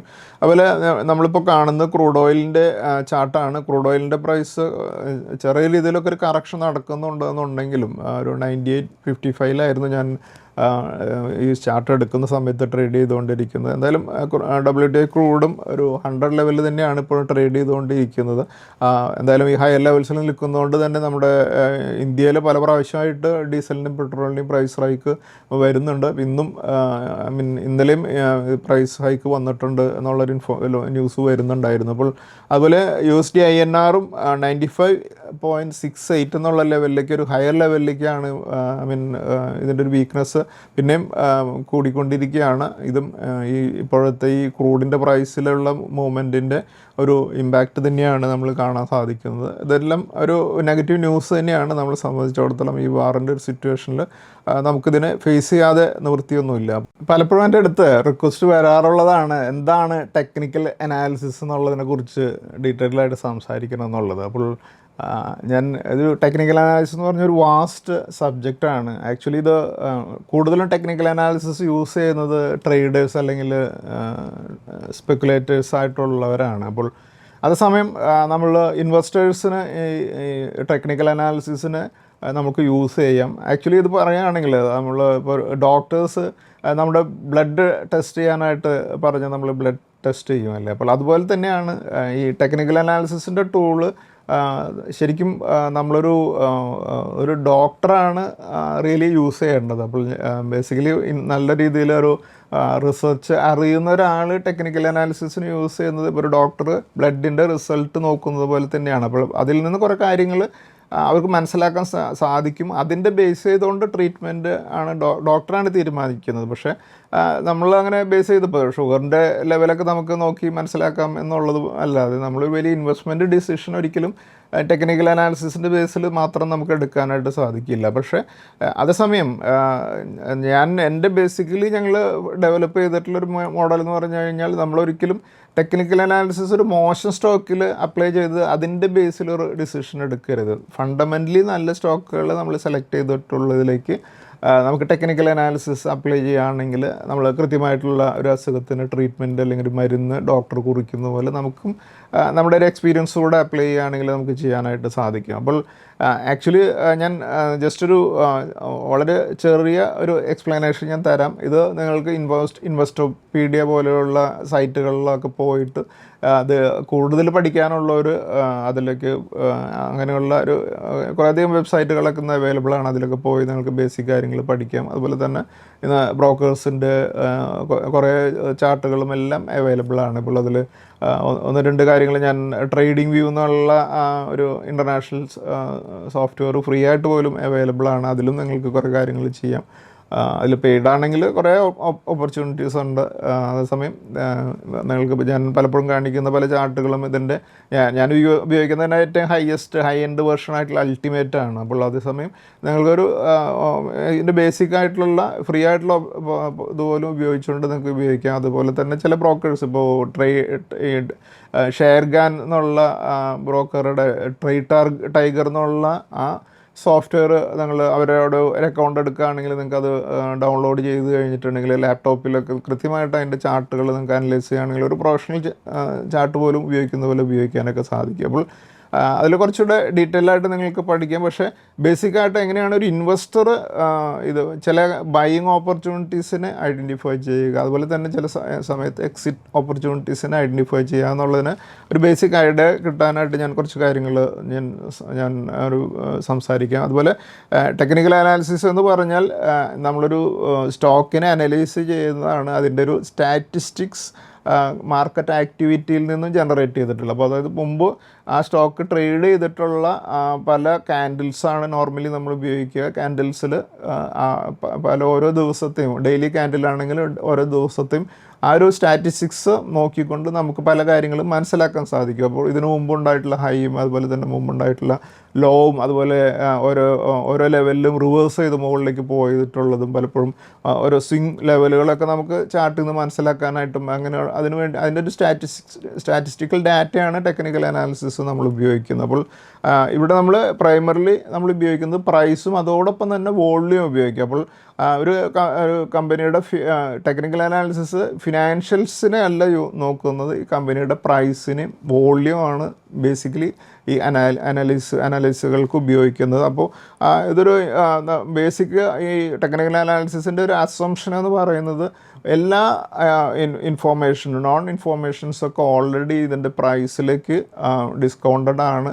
അതുകൊണ്ട് തന്നെ ഈ പ്രൈസുകൾ ഒരു ട്രെൻഡിൻ്റെയും അതുപോലത്തെ മൂവ് ചെയ്യും, ഓരോ ട്രെൻഡും പ്രൈസുകൾ ആ ട്രെൻഡിൽ മൂവ് ചെയ്യും. അതുപോലെ തന്നെ ഹിസ്റ്ററി മുമ്പുണ്ടായിട്ടുള്ള ഓരോ ഹിസ്റ്ററിയും റിപ്പീറ്റ് ചെയ്യുമെന്നും ടെക്നിക്കൽ അനാലിസിസ് അസ്യൂം ചെയ്യുന്നുണ്ട്. അപ്പോൾ എസ്പെഷ്യലി അത് ഒരു ഇൻവെസ്റ്റർ സൈക്കോളജി അനുസരിച്ച് ചില ലെവലുകളിൽ എത്തുമ്പോൾ ബൈയിങ് വരുമെന്നും അതുപോലെ തന്നെ ചില ലെവലുകളിൽ എത്തുമ്പോൾ സെല്ലിങ് വരുമെന്നൊക്കെ ഉള്ള ഇൻവെസ്റ്റർ സൈക്കോളജി മുമ്പുണ്ടായിട്ടുള്ള ഹിസ്റ്ററി റിപ്പീറ്റ് ചെയ്യുമെന്നുള്ളൊരു അസംഷനിലൊക്കെയാണ് പലപ്പോഴും ടെക്നിക്കൽ അനാലിസിസ് വർക്ക് ചെയ്യുന്നത്. അപ്പോൾ ഫണ്ടമെൻ്റൽ അനാലിസിസ് നോക്കുകയാണെങ്കിൽ ടെക്നിക്കൽ അനാലിസിസ് നോക്കുകയാണെങ്കിൽ ഒരിക്കലും ടെക്നിക്കൽ അനാലിസിസ് ഈ കമ്പനി എന്താണ്, കമ്പനിയുടെ വർത്ത് എന്താണെന്നല്ല ചോദിക്കുന്നത്. കമ്പനിയുടെ അത് ടെക്നിക്കൽ അനാലിസിസ് ചോദിക്കുന്നത് ഇപ്പോൾ എന്താണ് ഈ കമ്പനി ചെയ്യുന്നത്, ആ കമ്പനി വരും ദിവസങ്ങളിൽ ഈ കമ്പനിയുടെ പ്രൈസ് എന്താണ് സംഭവിക്കാൻ പോകുന്നത് എന്നുള്ളതാണ്. അപ്പോൾ ടെക്നിക്കൽ അനാലിസിസ് ഒരിക്കലും ആ കമ്പനിയുടെ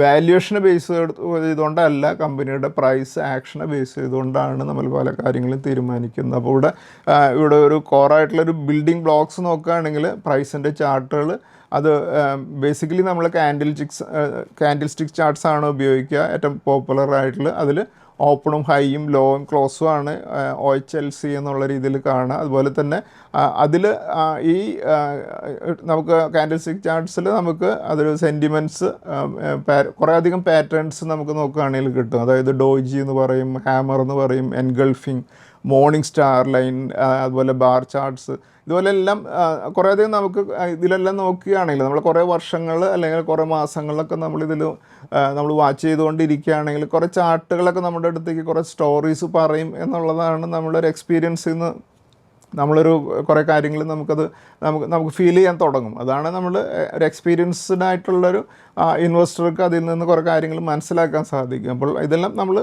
വർഷങ്ങൾ പണിയെടുത്ത് നമ്മൾ ഒരു എക്സ്പീരിയൻസ് നേടുകയാണെങ്കിൽ പല സമയങ്ങളിലും നമുക്കൊരു ഒരു സ്റ്റോക്കിൽ എൻട്രി ചെയ്യാനും, അതുപോലെ തന്നെ നമുക്കൊരു പരിചയമുള്ളൊരു നമ്മൾ കുറേ വർഷങ്ങളായിട്ട് ഫോളോ ചെയ്യുന്നൊരു സ്റ്റോക്കിൽ എൻട്രി ചെയ്യാനും, ചില ലെവലുകളിൽ നമുക്കത് പ്രോഫിറ്റ് ബുക്ക് ചെയ്യാനൊക്കെ ഉള്ളൊരു ഇൻഡ്യൂഷൻ നമുക്ക് ഡെവലപ്പ് ചെയ്യാനായിട്ട് ഈ ചാർട്ടുകളുടെ ഈ സ്റ്റാറ്റിസ്റ്റിക്കൽ ഡാറ്റ ഉപയോഗിച്ചുകൊണ്ടുള്ള അനാലിസിസിൽ സാധിക്കും. അതുപോലെ മറ്റൊരു കാര്യമാണ് പ്രൈസ് ചാർട്ട് പോലെ തന്നെയാണ് ട്രെൻഡ് ആൻഡ് സ്ട്രക്ചർ എന്ന് പറയുന്നത്. അപ് ട്രെൻഡ് അതിൽ അപ് ട്രെൻഡ് എന്ന് പറഞ്ഞാൽ ഹയർ ഹൈസും ഹയർ ലോസും സെറ്റ് ചെയ്തുകൊണ്ടുള്ള മൂവ്മെൻറ്റ്, അതുപോലെ തന്നെ ഡൗൺ ട്രെൻഡ് എന്ന് പറഞ്ഞാൽ താഴേക്കുള്ള മൂവ്മെൻറ്റും, അതുപോലെ സൈഡ് വൈസും അതുപോലെ തന്നെ കൺസോളിഡേഷനും എന്ന് പറയുന്നത്. അപ്പോൾ സൈഡ് വൈസ് മാർക്കറ്റും കൺസോളിഡേഷൻ മാർക്കറ്റും ഇപ്പോൾ നമ്മളിപ്പോൾ കുറച്ച് ദിവസമായിട്ട് കാണുന്നത് പോലെയുള്ള മുകളിലേക്കും താഴേക്കും ട്രെൻഡ് ഇല്ലാത്തൊരു മൂവ്മെൻറ്റും അതും ഒക്കെ നമ്മൾ ആ ട്രെൻഡ് കൃത്യമായിട്ട് മനസ്സിലാക്കിയതിന് ശേഷമാണ് പലപ്പോഴും നമുക്ക് കാര്യങ്ങൾ ചെയ്യാനായിട്ട് സാധിക്കുക. അതുപോലെ നമ്മൾ എന്താണ് ഒരു സപ്പോർട്ടെന്ന് പലരും ചോദിക്കുന്ന ഒരു കാര്യം. അപ്പോൾ ഒരു പ്രൈസിനൊരു ഫ്ലോർ ലെവലിലേക്ക് നമുക്ക് എത്തുമ്പോൾ പലപ്പോഴും ഒരു ബൈയിങ് എമർജ് ചെയ്യാറുണ്ട്. ആ ഒരു ബൈയിങ് വരുന്ന സ്ഥലമാണ് സപ്പോർട്ട് എന്ന് പറയുന്നത്. അതുപോലെ തന്നെ റെസിസ്റ്റൻസ് എന്ന് പറഞ്ഞിട്ടുണ്ടെങ്കിൽ ഒരു സീലിംഗ് ലെവലാണ്. അവിടെ എപ്പോഴും എത്തുമ്പോൾ ഒരു സെല്ലിംഗ് എമർജ് ചെയ്യും. അവിടെ പലരും പ്രോഫിറ്റ് ബുക്ക് ചെയ്യുന്ന ലെവലാണ്. അതാണ് റെസിസ്റ്റൻസ് എന്ന് പറയുന്നത്. അതുപോലെ തന്നെ ബ്രേക്ക് ഔട്ട്സ് ഈ റെസിസ്റ്റൻസിൻ്റെ മുകളിലേക്ക് എപ്പോഴെങ്കിലും മൂവ് ചെയ്യുന്നതിനെയാണ് ബ്രേക്ക് ഔട്ടുകൾ എന്ന് പറയുന്നത്. കാരണം അവിടെ സെല്ല് ചെയ്യാനുണ്ടായിരുന്നവർ മുഴുവൻ എക്സോസ്റ്റഡ് ആയി അതുകൊണ്ട് അവിടെ ബ്രേക്ക് ഔട്ട് വരുമ്പോൾ പിന്നീട് അവിടെ നിന്ന് വലിയ റാലി വരാനുള്ള സാധ്യതയുണ്ട്. അപ്പോൾ ബ്രേക്ക് ഔട്ടുകൾ ഐഡൻറ്റിഫൈ ചെയ്താൽ അവിടെയും നമുക്കൊരു എൻട്രി ലഭിക്കാൻ സാധ്യതയുണ്ട്. അതുപോലെ തന്നെ ബ്രേക്ക് ഡൗൺസ് വരുന്ന സമയത്ത് അവിടെ ബൈയിങ് ഉണ്ടായിരുന്നത് എല്ലാം എക്സോസ്റ്റ് ചെയ്തതുകൊണ്ട് തന്നെ പിന്നീട് അവിടെ നിന്നുള്ള ആ സപ്പോർട്ടിൻ്റെ താഴേക്ക് ബ്രേക്ക് ഡൗൺ വന്നു കഴിഞ്ഞിട്ടുണ്ടെങ്കിൽ വലിയ ഷാർപ്പ് മൂവ്മെൻ്റ് ഉണ്ടാകും. അപ്പോൾ അതുതന്നെയാണ് ഒരു സപ്പോർട്ടിന് റെസിസ്റ്റൻസിനും മുകളിലേക്കോ താഴേക്ക് മൂവ് ചെയ്ത് കഴിഞ്ഞാൽ പിന്നീട് അവിടെ നിന്നുള്ള ഷാർപ്പ് സ്വിങ്ങുകളായിരിക്കും മാർക്കറ്റിൽ ഉണ്ടാകുക എന്നുള്ളതാണ്. അതുപോലെ നമ്മൾ ഒരു കുറേ ചാർട്ട് പാറ്റേൺസിനെ കുറിച്ച് പറയുകയാണെങ്കിൽ റിവേഴ്സൽ പാറ്റേൺസ് എന്ന് പറഞ്ഞാൽ ഒരു സ്റ്റോക്ക് മുകളിലേക്ക് മൂവ് ചെയ്തുകൊണ്ടിരിക്കുന്ന സ്റ്റോക്ക് താഴേക്ക് അവിടെ നിന്ന് കറക്റ്റ് ചെയ്യാനുള്ള നമുക്ക് മനസ്സിലാക്കാനുള്ള ഒരു കാര്യമാണ് ഈ ഹെഡ് ആൻഡ് ഷോൾഡേഴ്സ് എന്ന് പറഞ്ഞു കഴിഞ്ഞിട്ടുണ്ടെങ്കിൽ. അതുപോലെ തന്നെ ഡബിൾ ടോപ്പ് എന്നുള്ള കാര്യം, അവിടെ ആ ലെവലിൽ ഡബിൾ ടോപ്പ് വന്നു കഴിഞ്ഞാൽ അല്ലെങ്കിൽ ഹെഡ് ആൻഡ് ഷോൾഡേഴ്സ് ഫോം ചെയ്ത് കഴിഞ്ഞാൽ പലപ്പോഴും അവിടെ നിന്ന് കറക്റ്റ് ചെയ്യാറുണ്ട്. അതുപോലെ തന്നെ മറ്റൊരു കാര്യമാണ് ഡബിൾ ബോട്ടം വന്നു കഴിഞ്ഞിട്ടുണ്ടെങ്കിൽ അവിടെയും ഒരു ലെവലിൽ വന്നു ബൈ ചെയ്ത് മുകളിലേക്ക് പോയി വീണ്ടും സെല്ലിങ് കഴിഞ്ഞ് വീണ്ടും ആ ലെവലിലേക്ക് താഴെ വരുമ്പോൾ 2 പ്രാവശ്യം ആ ബോട്ടം വരുമ്പോഴും അവിടുന്ന് മാർക്കറ്റ് റീബൗണ്ട് ചെയ്യുകയാണെങ്കിൽ അവിടെ കൃത്യമായിട്ടുള്ള ബൈയിങ് ഉണ്ട് എന്നുള്ളതും അതുകൊണ്ട് തന്നെ അവിടുന്ന് മാർക്കറ്റ് വീണ്ടും മുകളിലേക്ക് മൂവ് ചെയ്യാനുള്ള പോസിബിലിറ്റിയാണ് അതിൽ നിന്ന് നമുക്ക് മനസ്സിലാക്കുക. അപ്പോൾ അതുപോലെ തന്നെ കണ്ടിന്യൂഷൻ ഫ്ലാഗ്സ് എന്ന് പറയുന്ന കണ്ടിന്യൂഷൻ പാറ്റേൺസ് എന്ന് പറയുന്ന കുറച്ച് പാറ്റേണുകളുണ്ട്. അത് flags, pennants, triangles, cup and handle എന്നൊക്കെ പറയുന്നത് അതൊക്കെയാണ്. അപ്പോൾ ഇതിൻ്റെ എല്ലാം ഡീറ്റെയിൽസ് നിങ്ങൾക്ക് വെബ്സൈറ്റുകളിൽ നിന്ന് കൃത്യമായിട്ട് പഠിക്കുകയാണെങ്കിൽ കുറച്ചും കൂടെ ഇൻവെസ്റ്റ്മെൻറ്റിന് നമ്മൾ സഹായിക്കും. ഇത് ഞാൻ ട്രേഡിങ്ങിൽ അപ്ലൈ ചെയ്യാനായിട്ടല്ല ഞാൻ സംസാരിക്കുന്നത്, ഇൻവെസ്റ്റ്മെൻറ്റിന് നമുക്ക് ഉപയോഗിക്കാവുന്ന കുറച്ച് കാര്യങ്ങളാണ്. അതുപോലെ ഇൻഡിക്കേറ്റേഴ്സിനും ഓസിലേറ്റേഴ്സിനും നമുക്കിതുപോലെ ഉപയോഗിക്കുകയാണെങ്കിൽ ട്രെൻഡ് വേണ്ടിയിട്ട് മൂവിങ് ആവറേജസ് 20 DMA അതുപോലെ 50 DMA 200 DMA എന്നുള്ളതും അതുപോലെ MACDയും ADXും ട്രെൻഡിന് വേണ്ടിയാണെന്നുണ്ടെങ്കിൽ മൊമെൻറ്റത്തിന് RSI എന്ന് പറഞ്ഞാൽ റിലേറ്റീവ് സ്ട്രെങ്ത് ഇൻഡെക്സ് 70ലേക്ക് മുകളിലേക്ക് വന്നു കഴിഞ്ഞാൽ ഓവർബോട്ട് ആയിട്ടുണ്ട്.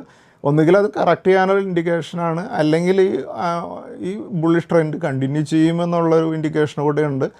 30ക്ക് താഴേക്ക് RSI പോയി കഴിഞ്ഞാൽ ഓവർ സോൾഡ് ആണ്. അവിടെ ബൈ എൻ്റർ ചെയ്യാനുള്ള ഓപ്പർച്യൂണിറ്റീസ് നമുക്ക് നോക്കാം. അതുപോലെ മറ്റൊരു മൊമെൻറ്റം ഇതാണ് സ്റ്റോക്കാസ്റ്റിക്സ്.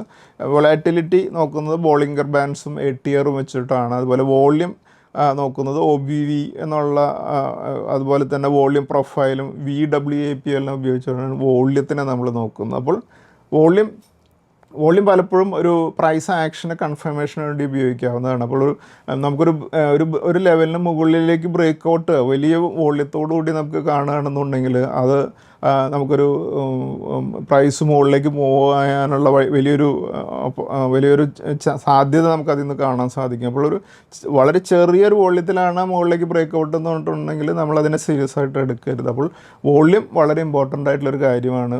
ഒരു മുകളിലേക്ക് ബ്രേക്ക് ഔട്ട് ആണെങ്കിലും ബ്രേക്ക് ഡൗൺ ആണെങ്കിലും നമ്മൾ അതിനെ വോള്യത്തോടു കൂടിയുള്ള ബ്രേക്ക് ഔട്ടിനെയാണ് നമ്മൾ ബൈങ്ങിന് ഉപയോഗിക്കേണ്ടത്. അതുപോലെ നമ്മളൊരു ഇൻവെസ്റ്റർ എന്നുള്ള നിലയ്ക്ക് നമ്മൾ എങ്ങനെ ഇതിനെ ടെക്നിക്കൽ അനാലിസിസിന് ഉപയോഗിക്കണമെന്ന് നോക്കുമ്പോൾ നമ്മൾ എപ്പോഴും ഫണ്ടമെൻ്റലി നല്ല കമ്പനികളിലേക്ക് മാത്രം ടെക്നിക്കൽ അനാലിസിസിന് ഉപയോഗിക്കുക. അതുപോലെ തന്നെ ഒരിക്കലും ഒരിക്കലും ടെക്നിക്കൽ അനാലിസിസിനെ ഫണ്ടമെൻ്റൽ അനാലിസിസിനെ റീപ്ലേസ് ചെയ്യാനായിട്ട് നോക്കരുത്.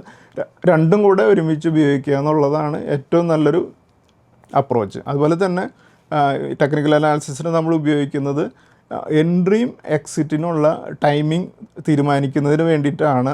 അതുപോലെ തന്നെ നല്ലൊരു സ്റ്റോക്കിൽ പോലും നമ്മളൊരു എൻട്രി എടുക്കുന്ന സമയം മോശമായി കഴിഞ്ഞിട്ടുണ്ടെങ്കിൽ നമുക്ക് പ്രോഫിറ്റ് കിട്ടാനുള്ള പോസിബിലിറ്റി വളരെ കുറവാണ്. അപ്പോൾ അതിന് വേണ്ടിയിട്ട് നമ്മൾ ആ സ്റ്റോക്കിൻ്റെ ഒരു കറക്ഷന് വേണ്ടിയിട്ട് നമ്മൾ വെയിറ്റ് ചെയ്ത് എൻട്രി ചെയ്യുകയാണെങ്കിൽ അതായിരിക്കും ഏറ്റവും കൂടുതൽ നമുക്ക് പ്രോഫിറ്റ് നൽകാനുള്ള സാധ്യത. എസ്പെഷ്യലി ഇതുപോലെയൊക്കെയുള്ള മാർക്കറ്റ് കണ്ടീഷനിൽ വലിയൊരു ബുള്ളിഷ് മാർക്കറ്റ് അല്ല, പലപ്പോഴും പല ദിവസങ്ങളിലും നമുക്ക് ഡൗൺ ഡേയ്സ് കിട്ടുന്നുണ്ടല്ലോ. അപ്പോൾ ഒരു സ്റ്റോക്കിനെ ചേസ് ചെയ്ത് പിന്നാലെ പോകാതെ അതിൻ്റെ ഒരു കറക്ഷനിൽ ഒരു സപ്പോർട്ട് ലെവൽ വാങ്ങുകയാണെങ്കിൽ നമുക്ക് കുറേ കൂടി പ്രോഫിറ്റ് നമുക്ക് ലഭിക്കാനുള്ള സാധ്യതയുണ്ട്. അതുപോലെ തന്നെ പലപ്പോഴും നമ്മൾ സപ്പോർട്ട് ലെവലുകളിൽ എൻ്റർ ചെയ്യാനായിട്ട് നമുക്ക് ടെക്നിക്കൽ അനാലിസിസ് നമ്മളെ സഹായിക്കും. അതുപോലെ തന്നെ ഒരു ബ്രേക്ക് ഔട്ട് മനസ്സിലാക്കിയിട്ട് എൻ്റർ ചെയ്യുകയാണെങ്കിൽ അവിടെ നിന്ന് നമുക്ക് ഒരു ബ്രേക്ക് ഔട്ടിലാണ് എൻ്റർ ചെയ്യുന്നതെന്നുണ്ടെങ്കിൽ പിന്നീട് അവിടെ നിന്ന് പക്ഷേ പലപ്പോഴും നമുക്കൊരു റാലി ലഭിക്കാനായിട്ടും ഇതുപോലെ ഇൻവെസ്റ്റ്മെൻറ്റ്സിന് ഉപയോഗിക്കാൻ സാധിക്കും. അപ്പോൾ നമുക്കൊരു സ്റ്റോക്ക് ഒരു 50 അല്ലെങ്കിൽ 200 DMA എന്ന് വലിയ രീതിയിൽ അഡ്വാൻസ് ചെയ്ത് പോയൊരു സ്റ്റോക്കിനെ ചേസ് ചെയ്ത് പിടിക്കാതിരിക്കുക. കാരണം പലപ്പോഴും ഈ 200 DMAയിലേക്കൊക്കെ സ്റ്റോക്കുകൾ തിരിച്ചു വരും. അപ്പോൾ അവിടെ നമ്മൾ എൻ്റർ ചെയ്യാനായിട്ട് വെയിറ്റ് ചെയ്യുക എന്നുള്ളൊരു സ്ട്രാറ്റജിക്കും നമുക്ക് ഈ ടെക്നിക്കൽ അനാലിസിസ് ഉപയോഗിക്കാം. ഈ 200 DMA വളരെ സക്സസ്ഫുള്ളായിട്ട് നമുക്കൊരു ഇൻവെസ്റ്റർ എന്നുള്ള രീതിയിൽ നമുക്ക് ഉപയോഗിക്കാൻ സാധിക്കും. കാരണം 200 DMAയ്ക്ക് നമ്മൾ പറയപ്പോഴും ബുൾസാണ് സ്റ്റോക്കിൻ്റെ ട്രെൻഡ് തീരുമാനിക്കുക എന്നുണ്ടെങ്കിൽ 200 DMAയ്ക്ക് താഴെ ബേഴ്സായിരിക്കും ആ സ്റ്റോക്കിൻ്റെ ട്രെൻഡിനെ തീരുമാനിക്കുക. അപ്പോൾ നല്ലൊരു നമ്മൾ എക്സിറ്റ് ചെയ്യാനായിട്ട് പലപ്പോഴും നമ്മൾ ഉപയോഗിക്കുന്ന മൊമെൻറ്റം ഇൻഡിക്കേറ്റേഴ്സ് RSIയുടെ ഡൈവർജൻസും MACDയുടെ ക്രോസ് ഓവറും ഒക്കെ ഇതെല്ലാം നമുക്കൊരു വാർണിങ്സ് തരാനായിട്ട് ഉപയോഗിക്കാൻ സാധിക്കും. പലപ്പോഴും ഒരു സ്റ്റോക്കിൻ്റെ പ്രോഫിറ്റ് ബുക്കിങ്ങിന് ഈ RSIയുടെ ഡൈവർജൻസ് എന്ന് പറയുന്ന ഒരു ഓപ്പർച്യൂണിറ്റി ഒരു ഓപ്ഷൻ നമുക്ക് ഉപയോഗിക്കാവുന്നതാണ്. അതുപോലെ തന്നെ MACD ക്രോസ് ഓവറും നമുക്കിതുപോലെ തന്നെ ഒരു സ്റ്റോക്ക് നമ്മുടെ പോർട്ട്ഫോളിയോയിലുള്ളതൊക്കെ എക്സിറ്റ് ചെയ്യാനുള്ളൊരു വാർണിംഗ് മെസ്സേജ് പലപ്പോഴും ഈ RSIയുടെ ഡൈവർജൻസ് അല്ലെങ്കിൽ MACD ക്രോസ് ഓവറൊക്കെ നമുക്ക് നൽകും. അപ്പോൾ ഇതുപോലെയൊക്കെയാണ് നമുക്ക് ടെക്നിക്കൽ അനാലിസിസിന് ഉപയോഗിക്കുക. ബേസിക്കലി ഒരു ലോങ് ടൈം ഇൻവെസ്റ്റർ ഒരു ക്യാൻഡിൽ സാധാരണ നമ്മൾ ഡെയിലി ക്യാൻഡിലാണ് ഇൻവെസ്റ്റേഴ്സ് ഉപയോഗിക്കുന്നതെന്നുണ്ടെങ്കിൽ ഒരു ലോങ് ടൈം ഇൻവെസ്റ്റർ സാധാരണ ഒരു ക്യാൻഡിൽ വീക്കിലി അല്ലെങ്കിൽ മന്ത്ലി ചാർട്ട്സ് ആണ് ലോങ് ടൈം ഇൻവെസ്റ്റേഴ്സ് ഉപയോഗിക്കുക. അതേസമയം ഒരു സ്വിംഗ് ട്രേഡർ ഒരു ഡെയിലി ചാർട്ടാണ് ഉപയോഗിക്കുക. അതായത് ഒരു ക്യാൻഡിൽ റെപ്രസെൻറ്റ് ചെയ്യുന്നത് ഒരു ഡേ. അത് നിങ്ങൾ ഏത് ചാർട്ട് എടുക്കുന്ന ഒരു ഓപ്ഷനിലും നോർമലി D എന്നുള്ള ഇതായിരിക്കും നമുക്ക് കാണാതെ ക്ലിക്ക് ചെയ്ത് കഴിഞ്ഞാൽ ഒരു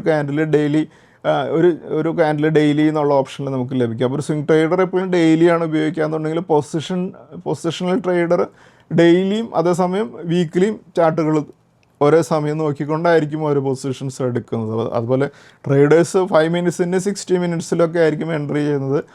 അതിൽ പലപ്പോഴും മിസ്റ്റേക്സ് അല്ലെങ്കിൽ റോങ് ഡിസിഷൻസ് വരാനുള്ള സമയം കുറഞ്ഞ് നമ്മൾ ഇൻ്റർവെല്ല് കുറവെടുക്കും തോറും നമുക്ക് മിസ്റ്റേക്ക് തീരുമാനങ്ങൾ തെറ്റാനുള്ള സാധ്യത വളരെ കൂടുതലാണ്. അപ്പോഴെപ്പോഴും മിനിമം നമ്മൾ ഒരു ഇൻവെസ്റ്റർ എന്നുള്ള നിലയ്ക്ക് ഡെയിലി ചാർട്ട് ഉപയോഗിക്കുക എന്നുള്ളതാണ് ഞാൻ റെക്കമെൻഡ് ചെയ്യുക. അതുപോലെ ഞാൻ വളരെ പെട്ടെന്ന് 2-3 പാറ്റേൺസിൻ്റെ ഒരു എക്സാമ്പിൾ കൂടെ ഞാൻ കാണിക്കാം. ഇപ്പോൾ ഇവിടെ നിങ്ങൾ കാണുന്നത് ഡബിൾ ബോട്ടം ഫോം ചെയ്യുന്നതാണ്. അതായത് ഒരു സ്റ്റോക്ക് കറക്റ്റ് ചെയ്ത് വന്നതിന് ശേഷം ഇതിലിപ്പോൾ നമുക്ക് കാണാം ഒരു 100 ലെവൽ ടച്ച് ചെയ്തതിന് ശേഷം ഒരു 120 എന്നുള്ളൊരു റെസിസ്റ്റൻസിലേക്ക് റീബൗണ്ട് ചെയ്തു. പക്ഷേ അതിന് ശേഷം വീണ്ടും ഈ 100 എന്നുള്ള ഒരു സപ്പോർട്ടിലേക്ക് വന്നതിന് ശേഷം അതാണ് സെക്കൻഡ് ഡബിൾ ബോട്ടം എന്ന് പറയുന്നത്. സെക്കൻഡ് ബോട്ടം സെറ്റ് ചെയ്തതിന് ശേഷം വീണ്ടും ഈ സ്റ്റോക്ക് മൂവ് ചെയ്ത് 120ക്ക് മുകളിലേക്ക് ബ്രേക്ക് ഔട്ട് ചെയ്യുമ്പോൾ ഈ സ്റ്റോക്ക് ഒരു ഡബിൾ ബോട്ടം കഴിഞ്ഞ് ഒരു ബ്രേക്ക് ഔട്ടാണ് 120 ലെവലിൽ. അവിടെ ആണ് സ്റ്റോക്കിൻ്റെ ഒരു ബൈങ് നമുക്ക് ടെക്നിക്കലി നമുക്ക് പോസിബിളായിട്ടുള്ളൊരു കാര്യം. ഇങ്ങനെയാണ് ഒരു ഡബിൾ ബോട്ടം ഫോം ചെയ്തതിന് ശേഷമുള്ള ഒരു സ്റ്റോക്ക് മൂവ് ചെയ്യുമ്പോൾ ഈ 2 പ്രാവശ്യം 100 ലെവലിൽ അവിടെ വെയിറ്റ് ചെയ്യുന്ന ഇൻസ്റ്റിറ്റ്യൂഷൻസൊക്കെ ബൈ ചെയ്യുന്നത് കൊണ്ടാണ് നോർമലി സ്റ്റോക്ക് മൂവ് ചെയ്യുന്നത്. അപ്പോൾ അവർക്കൊക്കെ ആവശ്യത്തിനുള്ള ക്വാണ്ടിറ്റി ലഭിച്ച് കഴിഞ്ഞിട്ടുണ്ടെങ്കിൽ പിന്നെ ഈ സ്റ്റോക്ക് വലിയൊരു റാലി നടത്താനുള്ള പോസിബിലിറ്റി ഉണ്ട്. അപ്പോൾ ഇതാണ് അതിൻ്റെ ഒരു സയൻറ്റിഫിക് സൈഡ് കൂടെ. അപ്പോൾ ഒരു ഡബിൾ ബോട്ടത്തിൽ വാങ്ങാനുള്ളവരെല്ലാം ഈ ബോട്ടം വരെയും വെയിറ്റ് ചെയ്ത് അവർ വാങ്ങും. ഇൻസ്റ്റിറ്റ്യൂഷൻസൊക്കെ പലപ്പോഴും അവരുടെ ബൈ ഓർഡേഴ്സ് ഒരു ലെവലിലാണെന്നുണ്ടെങ്കിൽ അവർ വീണ്ടും മുകളിലേക്ക് പോകുമ്പോൾ വാങ്ങണമെന്നില്ല, അവർ വീണ്ടും തിരിച്ചു വരുമ്പോഴായിരിക്കും വാങ്ങുന്നത്. അപ്പോൾ അതുകൊണ്ടാണ് ഈ ഡബിൾ ബോട്ടം വന്ന സ്റ്റോക്കുകൾ നമ്മൾ കെയർഫുള്ളായിട്ട് നോക്കുകയാണെങ്കിൽ നമുക്കൊരു ബൈയിങ് ഓപ്പർച്യൂണിറ്റി ലഭിക്കും. അതുപോലെ തന്നെ ഒരു ബുള്ളിഷ് ആയിട്ടുള്ളൊരു പാറ്റേൺ ആണ് ഇൻവെർട്ടഡ് ഹെഡ് ആൻഡ് ഷോൾഡർ എന്ന് പറയുന്നത്. ഇതിൽ നമുക്ക് കാണാം ഒരു ലെഫ്റ്റ് ഷോൾഡർ കാണാം. നമുക്ക് അവിടെ നിന്ന് ഒരു മുകളിലേക്ക് ഒരു മൂവ്മെൻറ്റ് വന്നിട്ട് 100 നിന്ന് 110 വരെ മൂവ് ചെയ്തതിന് ശേഷം സെക്കൻഡ് ഹെഡ് എന്ന് പറയുന്ന ഒരു 90 വരെ കുറച്ചുകൂടെ ഡീപ്പായിട്ടുള്ളൊരു കറക്ഷന് ശേഷം വീണ്ടും 105ലേക്ക് ആ നെക്ക് ലൈനിലേക്ക് മൂവ് ചെയ്തു. അതിനുശേഷം റൈറ്റ് ഷോൾഡറായിട്ട് വീണ്ടും ഒരു കറക്ഷൻ, പക്ഷേ ഹെഡിൻ്റെ അത്രയും കറക്ഷൻ ഇല്ല, 95 വരെയും കറക്റ്റ് ചെയ്തതിന് ശേഷം ഈ നെക്ക് ലൈൻ ബ്രേക്ക് ചെയ്ത് മുകളിലേക്ക് പോകുമ്പോഴാണ് 106 ലെവലിലാണ് ഒരു ബൈ ഓപ്പർച്യൂണിറ്റി അവിടെ വരുന്നത്. ഒരു ടാർഗറ്റ് നമുക്കൊരു 125 വരെയുള്ളൊക്കെ മൂവ്മെൻറ്റ് നമുക്കിതിൽ കാണാം. അപ്പോൾ ഇതാണ് inverted head and shoulder. Normal head and ഷോൾഡറിൽ മുകളിലാണ് ഹെഡ് വരാമെന്നുണ്ടെങ്കിൽ ഇതിൽ താഴെയാണ് ഹെഡ് വരുന്നത്. അപ്പോൾ ഇതാണ് ലെഫ്റ്റ് ഷോൾഡറും റൈറ്റ് ഷോൾഡറും. ഈ ഒരു പാറ്റേൺ വളരെ സക്സസ്ഫുള്ളി പലപ്പോഴും ഇൻവെസ്റ്റേഴ്സിന് ഹെൽപ്പ് ചെയ്യുന്ന ഒരു പാറ്റേൺ. അതുപോലെയാണ് അസെൻഡിങ് ട്രയാങ്കിൾ. നമുക്ക് കാണാം സ്റ്റോക്ക് ഒരു അപ് ട്രെൻഡിലാണ്, പക്ഷേ ഒരു റെസിസ്റ്റൻറ്റ് ലെവലിൽ നിന്ന് വീണ്ടും കറക്റ്റ് ചെയ്യുന്നു. പക്ഷേ ആ ഓരോ കറക്ഷനും ഒരു ഹയർ ലോ സെറ്റ് ചെയ്തുകൊണ്ടാണ് മൂവ് ചെയ്യുന്നത്. നമുക്ക് 200 ലെവലിൽ നിന്ന് കറക്റ്റ് ചെയ്തൊരു 150ലേക്ക് വന്നു, വീണ്ടും റെസിസ്റ്റൻസ് ആയി 200 പോയി 160ലേക്ക് വന്നു, വീണ്ടും 200 വരെ പോയി 180ക്ക് വന്നു. അതിനുശേഷം ആ ഒരു കൺസോളിഡേഷന് ശേഷം അസെൻഡിങ് ട്രയാങ്കിൾ ബ്രേക്ക് ഔട്ട് ചെയ്തതിന് ശേഷം ഫോം ചെയ്തതിന് ശേഷം അവിടെ ആ 200ന് മുകളിലേക്ക് ബ്രേക്ക് ഔട്ട് ചെയ്ത് കഴിയുമ്പോൾ അവിടെ ഒരു കൺസോളിഡേഷൻ എന്ന് പറയുമ്പോൾ കുറേയധികം ബൈയിങ് പൊസിഷൻസ് എല്ലാം നടന്നു. ആ ട്രേഡുകൾ നടന്നതിന് ശേഷം ആ ബ്രേക്ക് ഔട്ട് പോകുമ്പോൾ അതൊരു വലിയൊരു റാലി നടത്തുന്നതാണ് നമ്മളിപ്പോൾ കാണുന്നത്. അപ്പോൾ അസെൻഡിങ് ട്രയാങ്കിളും വലിയൊരു ഇതുപോലെയുള്ള ഒരു ബുള്ളിഷ് ട്രെൻഡ് കിട്ടാൻ നമുക്ക് സഹായിക്കുന്നതാണ്. ബുള്ളിഷ് ഫ്ലാഗ് എന്നുള്ളൊരു ഇതിൽ കാണാൻ നമുക്ക് ആ ഒരു ഫ്ലാഗ് ഫോമാറ്റിൽ 140 നിന്ന് 145ലേക്കും അവിടെ നിന്ന് പിന്നെ 138ലേക്കും പിന്നെ അവിടെ നിന്ന് 143ലേക്കും പിന്നെ 135 നിന്ന് 140ലേക്കും വന്നതിന് ശേഷം പിന്നെ അവിടെ നിന്ന് ആ ഫ്ലാഗിൻ്റെ ഫോമാറ്റിൽ നിന്ന് ബ്രേക്ക് ഔട്ട് ലഭിക്കുമ്പോൾ വലിയൊരു റാലി നടത്തുന്നതാണ് നമ്മൾ ഈ ബുള്ളിഷ് ഫ്ലാഗിൽ നമ്മൾ കാണുന്നത്. അതുപോലെ മറ്റൊരു കാണാനും കൂടെ രസമുള്ളൊരു പാറ്റേൺ ആണ് കപ്പ് ആൻഡ് ഹാൻഡിൽ എന്നുള്ളത്. നമുക്ക് കാണാം ഇതിൽ ഒരു യു ഷേപ്പിലുള്ള ഒരു പ്രൈസിലുണ്ടാകുന്ന ഒരു ഫോർമേഷനാണ് നമ്മൾ കപ്പ് എന്ന് പറയുന്നത്. അതിനുശേഷം ഒരു ഹാൻഡിലിൻ്റെ ഫോമാറ്റിലൊരു കറക്ഷന് ശേഷം വീണ്ടും അവിടെ നിന്ന് ബ്രേക്ക് ഔട്ട് വരുമ്പോൾ നമുക്ക് കാണാം ഈ സ്റ്റോക്ക് 150 എന്നുള്ള ഒരു 120 വരെയുള്ള ഒരു കറക്ഷന് ശേഷം ഒരു കപ്പിൻ്റെ ഫോമാറ്റിൽ വന്ന് അതിനുശേഷം 150യുടെ റെസിസ്റ്റൻസിൽ നിന്ന് 140 വരെയും കറക്റ്റ് ചെയ്തൊരു ഹാൻഡിലിൻ്റെ ഫോമാറ്റ് കഴിഞ്ഞതിന് ശേഷം വീണ്ടും 150 ബ്രേക്ക് ഔട്ട് ചെയ്ത് മുകളിലേക്ക് പോകുമ്പോഴാണ് ഒരു 180ലേക്കുള്ളൊരു മൂവ്മെൻറ്റാണ് കപ്പ് ആൻഡ് ഹാൻഡിൽ എന്നുള്ളൊരു ഫോമാറ്റ്. അപ്പോൾ ഇതെല്ലാം ഒരു ഇൻവെസ്റ്റ്മെൻറ്റിനൊക്കെ നമുക്ക് ഡെയിലി അല്ലെങ്കിൽ വീക്ക്ലി ചാർട്ടുകളിൽ ഉപയോഗിക്കാവുന്ന ഒരു ചാർട്ട് പാറ്റേൺസ് ആണ് ഇതിൽ വളരെ സ്പെഷ്യലൈസ് ചെയ്തതിന് ശേഷം വേണം പ്രാക്ടിക്കലി ഉപയോഗിക്കാനായിട്ട്.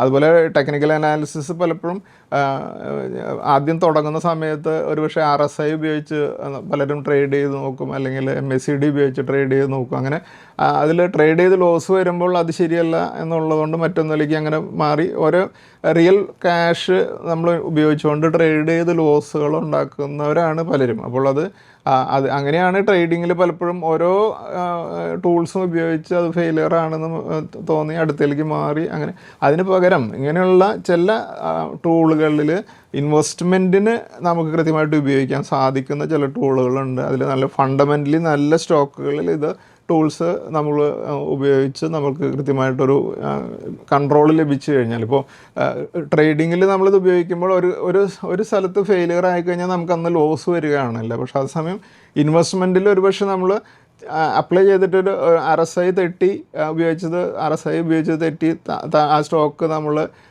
നമുക്ക് അത് തെറ്റിയാൽ പോലും നമുക്ക് ആ സ്റ്റോക്ക് ഡെലിവറി എടുത്ത് 1-2 മാസമൊക്കെ നമ്മുടെ പോർട്ട്ഫോളിയോയിൽ ഹോൾഡ് ചെയ്തിട്ടുണ്ടെങ്കിൽ പോലും നമുക്കത് പ്രോഫിറ്റിൽ എക്സിറ്റ് ചെയ്യാനും നമുക്ക് റിയൽ ലോസ് വരാതെ ഉപയോഗിക്കാനും പറ്റും. അതാണ് ടെക്നിക്കൽ അനാലിസിസ് ഇൻവെസ്റ്റ്മെൻറ്റിലേക്ക് ഉപയോഗിക്കുമ്പോൾ ഉള്ള ഒരു സേഫ്റ്റി എന്ന് പറയുന്നത്. അതായത് ഇവിടെ ഒരു പാരഷൂട്ട് പോലെ നമുക്ക് ഈവൻ അത് തെറ്റിയാൽ പോലും നമ്മൾ താഴെ വീഴാതെ നമ്മൾ രക്ഷപ്പെടാനുള്ളൊരു ഓപ്ഷൻ എപ്പോഴും ഇൻവെസ്റ്റ്മെൻ്റ് എന്നുള്ള ഒരു ഏരിയയിൽ ഉണ്ടെന്നുള്ളതാണ് ഫണ്ടമെൻ്റലി നല്ല സ്റ്റോക്സിൽ ടെക്നിക്കൽ അനാലിസിസ് ഉപയോഗിക്കുമ്പോൾ നമുക്ക് ലഭിക്കുന്ന ഒരു അവസരം. അതുപോലെ നമ്മൾ കഴിഞ്ഞ ക്വാർട്ടറിൽ കുറച്ച് റിസൾട്ട്സ് കൂടെ ഈ ആഴ്ചയിൽ വന്നു. അതിലൊരു റിസൾട്ടാണ് നമ്മളിപ്പോൾ കാണുന്നത്. ഫിനോടെക്സ് കെമിക്കൽസ് എന്നുള്ള സ്റ്റോക്ക്.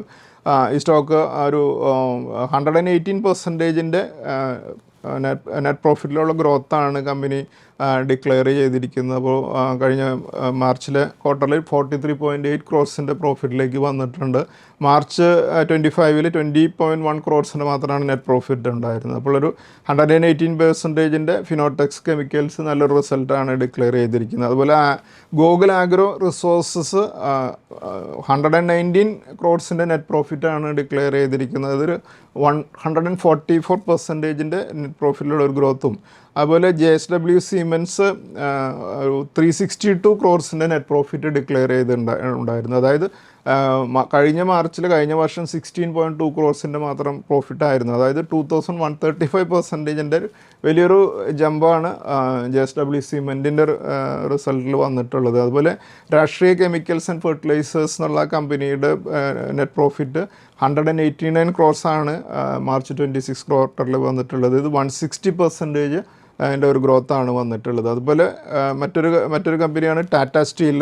2965 crores നെറ്റ് പ്രോഫിറ്റാണ് Q4 വന്നിട്ടുള്ളത്. അത് 147% ഗ്രോത്തും. അതുപോലെ വേക്ക്ഫിറ്റ് ഇന്നോവേഷൻസ് എന്നുള്ള കമ്പനിയുടെ നെറ്റ് പ്രോഫിറ്റ് 122 crores വന്നിട്ടുണ്ട്. ഇത് 566% ഒരു ഗ്രോത്താണ് ഡിക്ലെയർ ചെയ്തിരിക്കുന്നത്. അതുകൊണ്ട് തന്നെ നമുക്ക് ഈ കമ്പനികളുടെയൊക്കെ റിസൾട്ട്സ് നല്ലതായതുകൊണ്ട് തന്നെ നമുക്ക് ഈ കമ്പനികളെ നമ്മുടെ വാച്ച് ലിസ്റ്റിൽ കീപ്പ് ചെയ്യാം.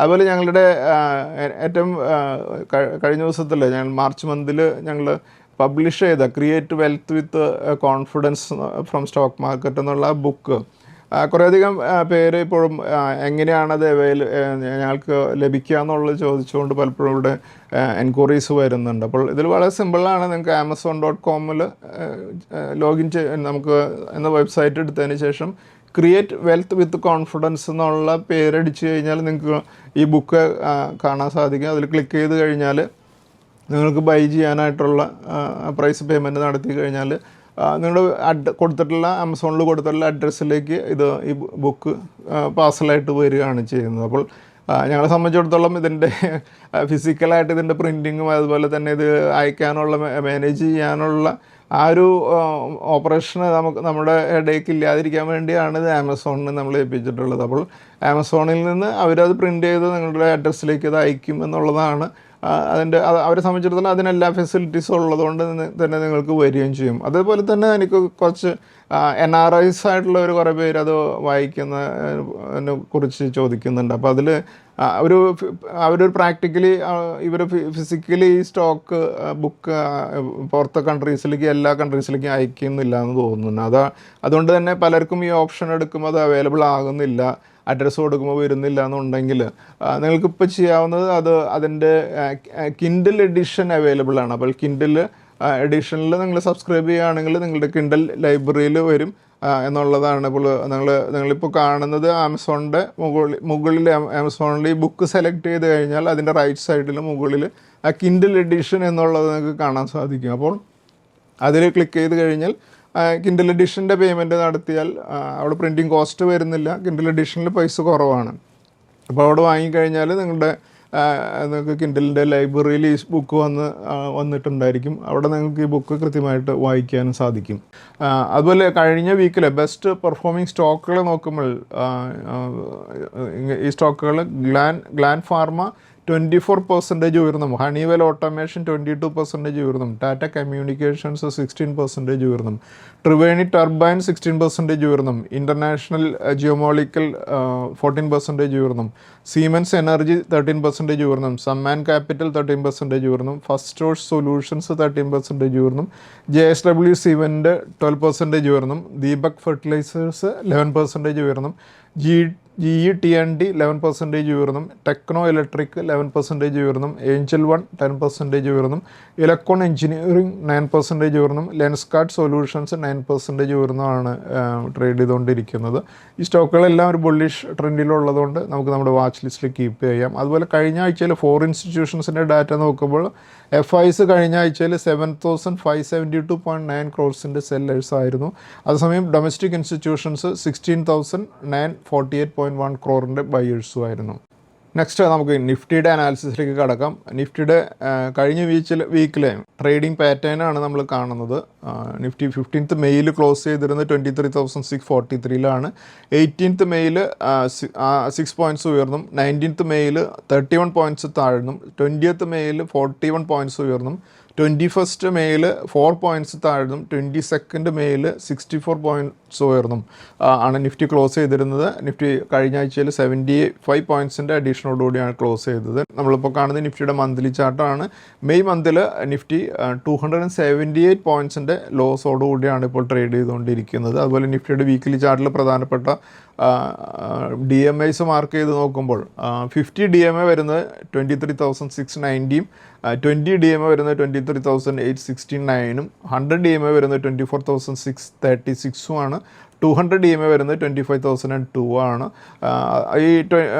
ഇപ്പോഴത്തെ ഈ ജിയോ പൊളിറ്റിക്കൽ ടെൻഷൻ ഒരു ഏതെങ്കിലും ഒരു സൊല്യൂഷൻ വരികയാണെങ്കിൽ നിഫ്റ്റി 200 DMA ആയിട്ടുള്ള 25,002 ഇമ്മീഡിയറ്റ് ആയിട്ട് തന്നെ ടെസ്റ്റ് ചെയ്യാനുള്ളൊരു പ്രോബബിലിറ്റി എല്ലാവർക്കും മനസ്സിൽ കീപ്പ് ചെയ്യേണ്ടതാണ്. അതുപോലെ നിഫ്റ്റി ഡെയിലി ചാർട്ടിൽ പ്രധാനപ്പെട്ട സപ്പോർട്ട് റെസിസ്റ്റൻസ് ലെവലുകൾ മാർക്ക് ചെയ്യുമ്പോൾ പിവറ്റ് പോയിൻ്റ് ആയിട്ട് വരുന്നത് 23,631, അതിന് മുകളിൽ റെസിസ്റ്റൻസുകൾ 23,946, 24,173, 24,488, 25,004, 26,012, 27,423 എന്നീ ലെവൽസ് ആയിരിക്കും. അതേസമയം 23,631 താഴെ സപ്പോർട്ട് ലെവലുകളായിരിക്കുക 23,404, 23,089, 22,585, അതുപോലെ 21,174 എന്നീ ലെവൽസ് ആയിരിക്കും. അതുപോലെ നെക്സ്റ്റ് വീക്കിലേക്ക് ഒരു ട്രേഡിംഗ് വീക്ക്ലി റേഞ്ച് നമ്മൾ ഫിക്സ് ചെയ്യുമ്പോൾ അപ്പർ റേഞ്ച് 25,004ഉം ലോവർ റേഞ്ച് 22,585 ആണ്. പോയിൻ്റ് ആയിട്ട് നിൽക്കുക 23,631 ആയിരിക്കും. അടുത്ത് നമുക്ക് നെക്സ്റ്റ് വീക്കിലെ ഇൻവെസ്റ്റ്മെൻറ്റ് സ്ട്രാറ്റജീസിലേക്ക് കടക്കാം. നമ്മുടെ ഈ വീക്കിലെ സ്റ്റോക്സ് വിത്ത് ടെക്നിക്കൽ ബ്രേക്കൗട്ടുകൾ Honasa Consumer, Electron, Dixon Technologies, Manappuram, അതുപോലെ Life Insurance Corporation of India എന്നീ സ്റ്റോക്കുകളാണ്. നമുക്ക് ഈ സ്റ്റോക്കുകളുടെ ഇൻഡിവിജ്വലായിട്ടുള്ള ചാർട്ടുകൾ നോക്കാം. നമ്മളിപ്പോൾ കാണുന്നത് ഹൊനാസ കൺസ്യൂമർ എന്നുള്ള സ്റ്റോക്കിൻ്റെ ചാർട്ടാണ്. കഴിഞ്ഞ ദിവസത്തിൽ നല്ലൊരു റിസൾട്ടിന് ശേഷം ഹൊനാസ കൺസ്യൂമർ 384 വന്നാണ് ക്ലോസ് ചെയ്തിരിക്കുന്നത്. ഹൊനാസ അടുത്ത ദിവസങ്ങളിൽ നല്ല രീതിയിൽ പെർഫോം ചെയ്യുമെന്ന് പ്രതീക്ഷിക്കാം. അതുപോലെ ഇലക്ട്രോൺ എഞ്ചിനീയറിംഗ് കമ്പനിയും കഴിഞ്ഞ ദിവസത്തിൽ ഒരു 533 വന്നാണ് ക്ലോസ് ചെയ്തിരിക്കുന്നത്. ഒരു അപ് ട്രെൻഡിലാണ് ഇലക്ട്രോൺ എഞ്ചിനീയറിംഗ് ഇപ്പോൾ ട്രേഡ് ചെയ്തുകൊണ്ടിരിക്കുന്നത്. അതുകൊണ്ട് നമുക്ക് ഇലക്ട്രോണും നമ്മുടെ വാച്ച് ലിസ്റ്റിൽ കീപ്പ് ചെയ്യാം. അതേസമയം ഡിക്സൺ ടെക്നോളജീസ് ഒരു 17,000 നിന്നൊക്കെ ഉള്ളൊരു കറക്ഷന് ശേഷം ഒരു ട്രിപ്പിൾ ബോട്ടം ഒക്കെ സെറ്റ് ചെയ്തതിന് ശേഷം ഉള്ളൊരു അപ് ട്രെൻഡിലാണ് കഴിഞ്ഞ ദിവസത്തെ ഒരു 11,722 ഒരു അപ് ട്രെൻഡിൽ വന്ന് ക്ലോസ് ചെയ്തിട്ടുള്ളത്. അതുകൊണ്ട് ഡിക്സൺ ടെക്നോളജീസും ഒരുപക്ഷെ ആ ഒരു സപ്ലൈ സോണായിട്ടുള്ളൊരു 17,000 ഉള്ള ഒരു മൂവ്മെൻറ്റ് പോലും നമുക്ക് പ്രതീക്ഷിക്കാവുന്നതാണ്. അതുപോലെ മണപ്പുറം ഫിനാൻസ് ഒരു പുതിയൊരു അപ് ട്രെൻഡിലേക്ക്, പുതിയൊരു ടെറിട്ടറിയിലേക്ക് മൂവ് ചെയ്ത് 324 ലെവലിലേക്ക് വന്നാണ് കഴിഞ്ഞ ദിവസത്തിൽ ക്ലോസ് ചെയ്തിരിക്കുന്നത്. മണപ്പുറം ഒരു അപ് ട്രെൻഡിൽ തന്നെ വരും ദിവസങ്ങളിൽ കണ്ടിന്യൂ ചെയ്യുമെന്ന് തന്നെയാണ് പ്രതീക്ഷിക്കുന്നത്. അതുപോലെ Life Insurance Corporation of India വളരെ നല്ലൊരു Q4 റിസൾട്ട് ഡിക്ലെയർ ചെയ്തതിന് ശേഷം ഒരു ബ്രേക്കൗട്ടോട് കൂടി 812 ക്ലോസ് ചെയ്തിരിക്കുന്നത്. വരും ദിവസങ്ങളിൽ LICയും ഒരുപക്ഷെ നല്ല രീതിയിൽ പെർഫോം ചെയ്യാനുള്ള പോസിബിലിറ്റി ഉള്ളൊരു സ്റ്റോക്കാണ്. അതുകൊണ്ട് നമുക്ക് നമ്മുടെ സ്റ്റോക്സ് വിത്ത് ടെക്നിക്കൽ ബ്രേക്കൗട്ടുകൾ ഒന്നുകൂടെ നോക്കാം. Honasa Consumer, Electron, Dixon Technologies, Manappuram Finance, അതുപോലെ Life Insurance Corporation of India എന്നീ സ്റ്റോക്കുകളാണ്. Thank you. സെബി നൽകുന്ന രജിസ്ട്രേഷനും നിസം സർട്ടിഫിക്കേഷനും റിസർച്ച് അനലിസ്റ്റിന്റെ പ്രകടനത്തിന് ഒരു ഉറപ്പും നൽകുന്നില്ല. സെക്യൂരിറ്റീസ് മാർക്കറ്റുകളിലെ നിക്ഷേപം നഷ്ടസാധ്യതകൾക്ക് വിധേയമാണ്. നിക്ഷേപിക്കുന്നതിന് മുമ്പ് ബന്ധപ്പെട്ട എല്ലാ രേഖകളും ശ്രദ്ധാപൂർവം വായിക്കുക. ഇന്ന് ഉദ്ധരിച്ച സെക്യൂരിറ്റികൾ ഉദാഹരണങ്ങൾ മാത്രമാണ്, റെക്കമെൻഡേഷൻസ് അല്ല.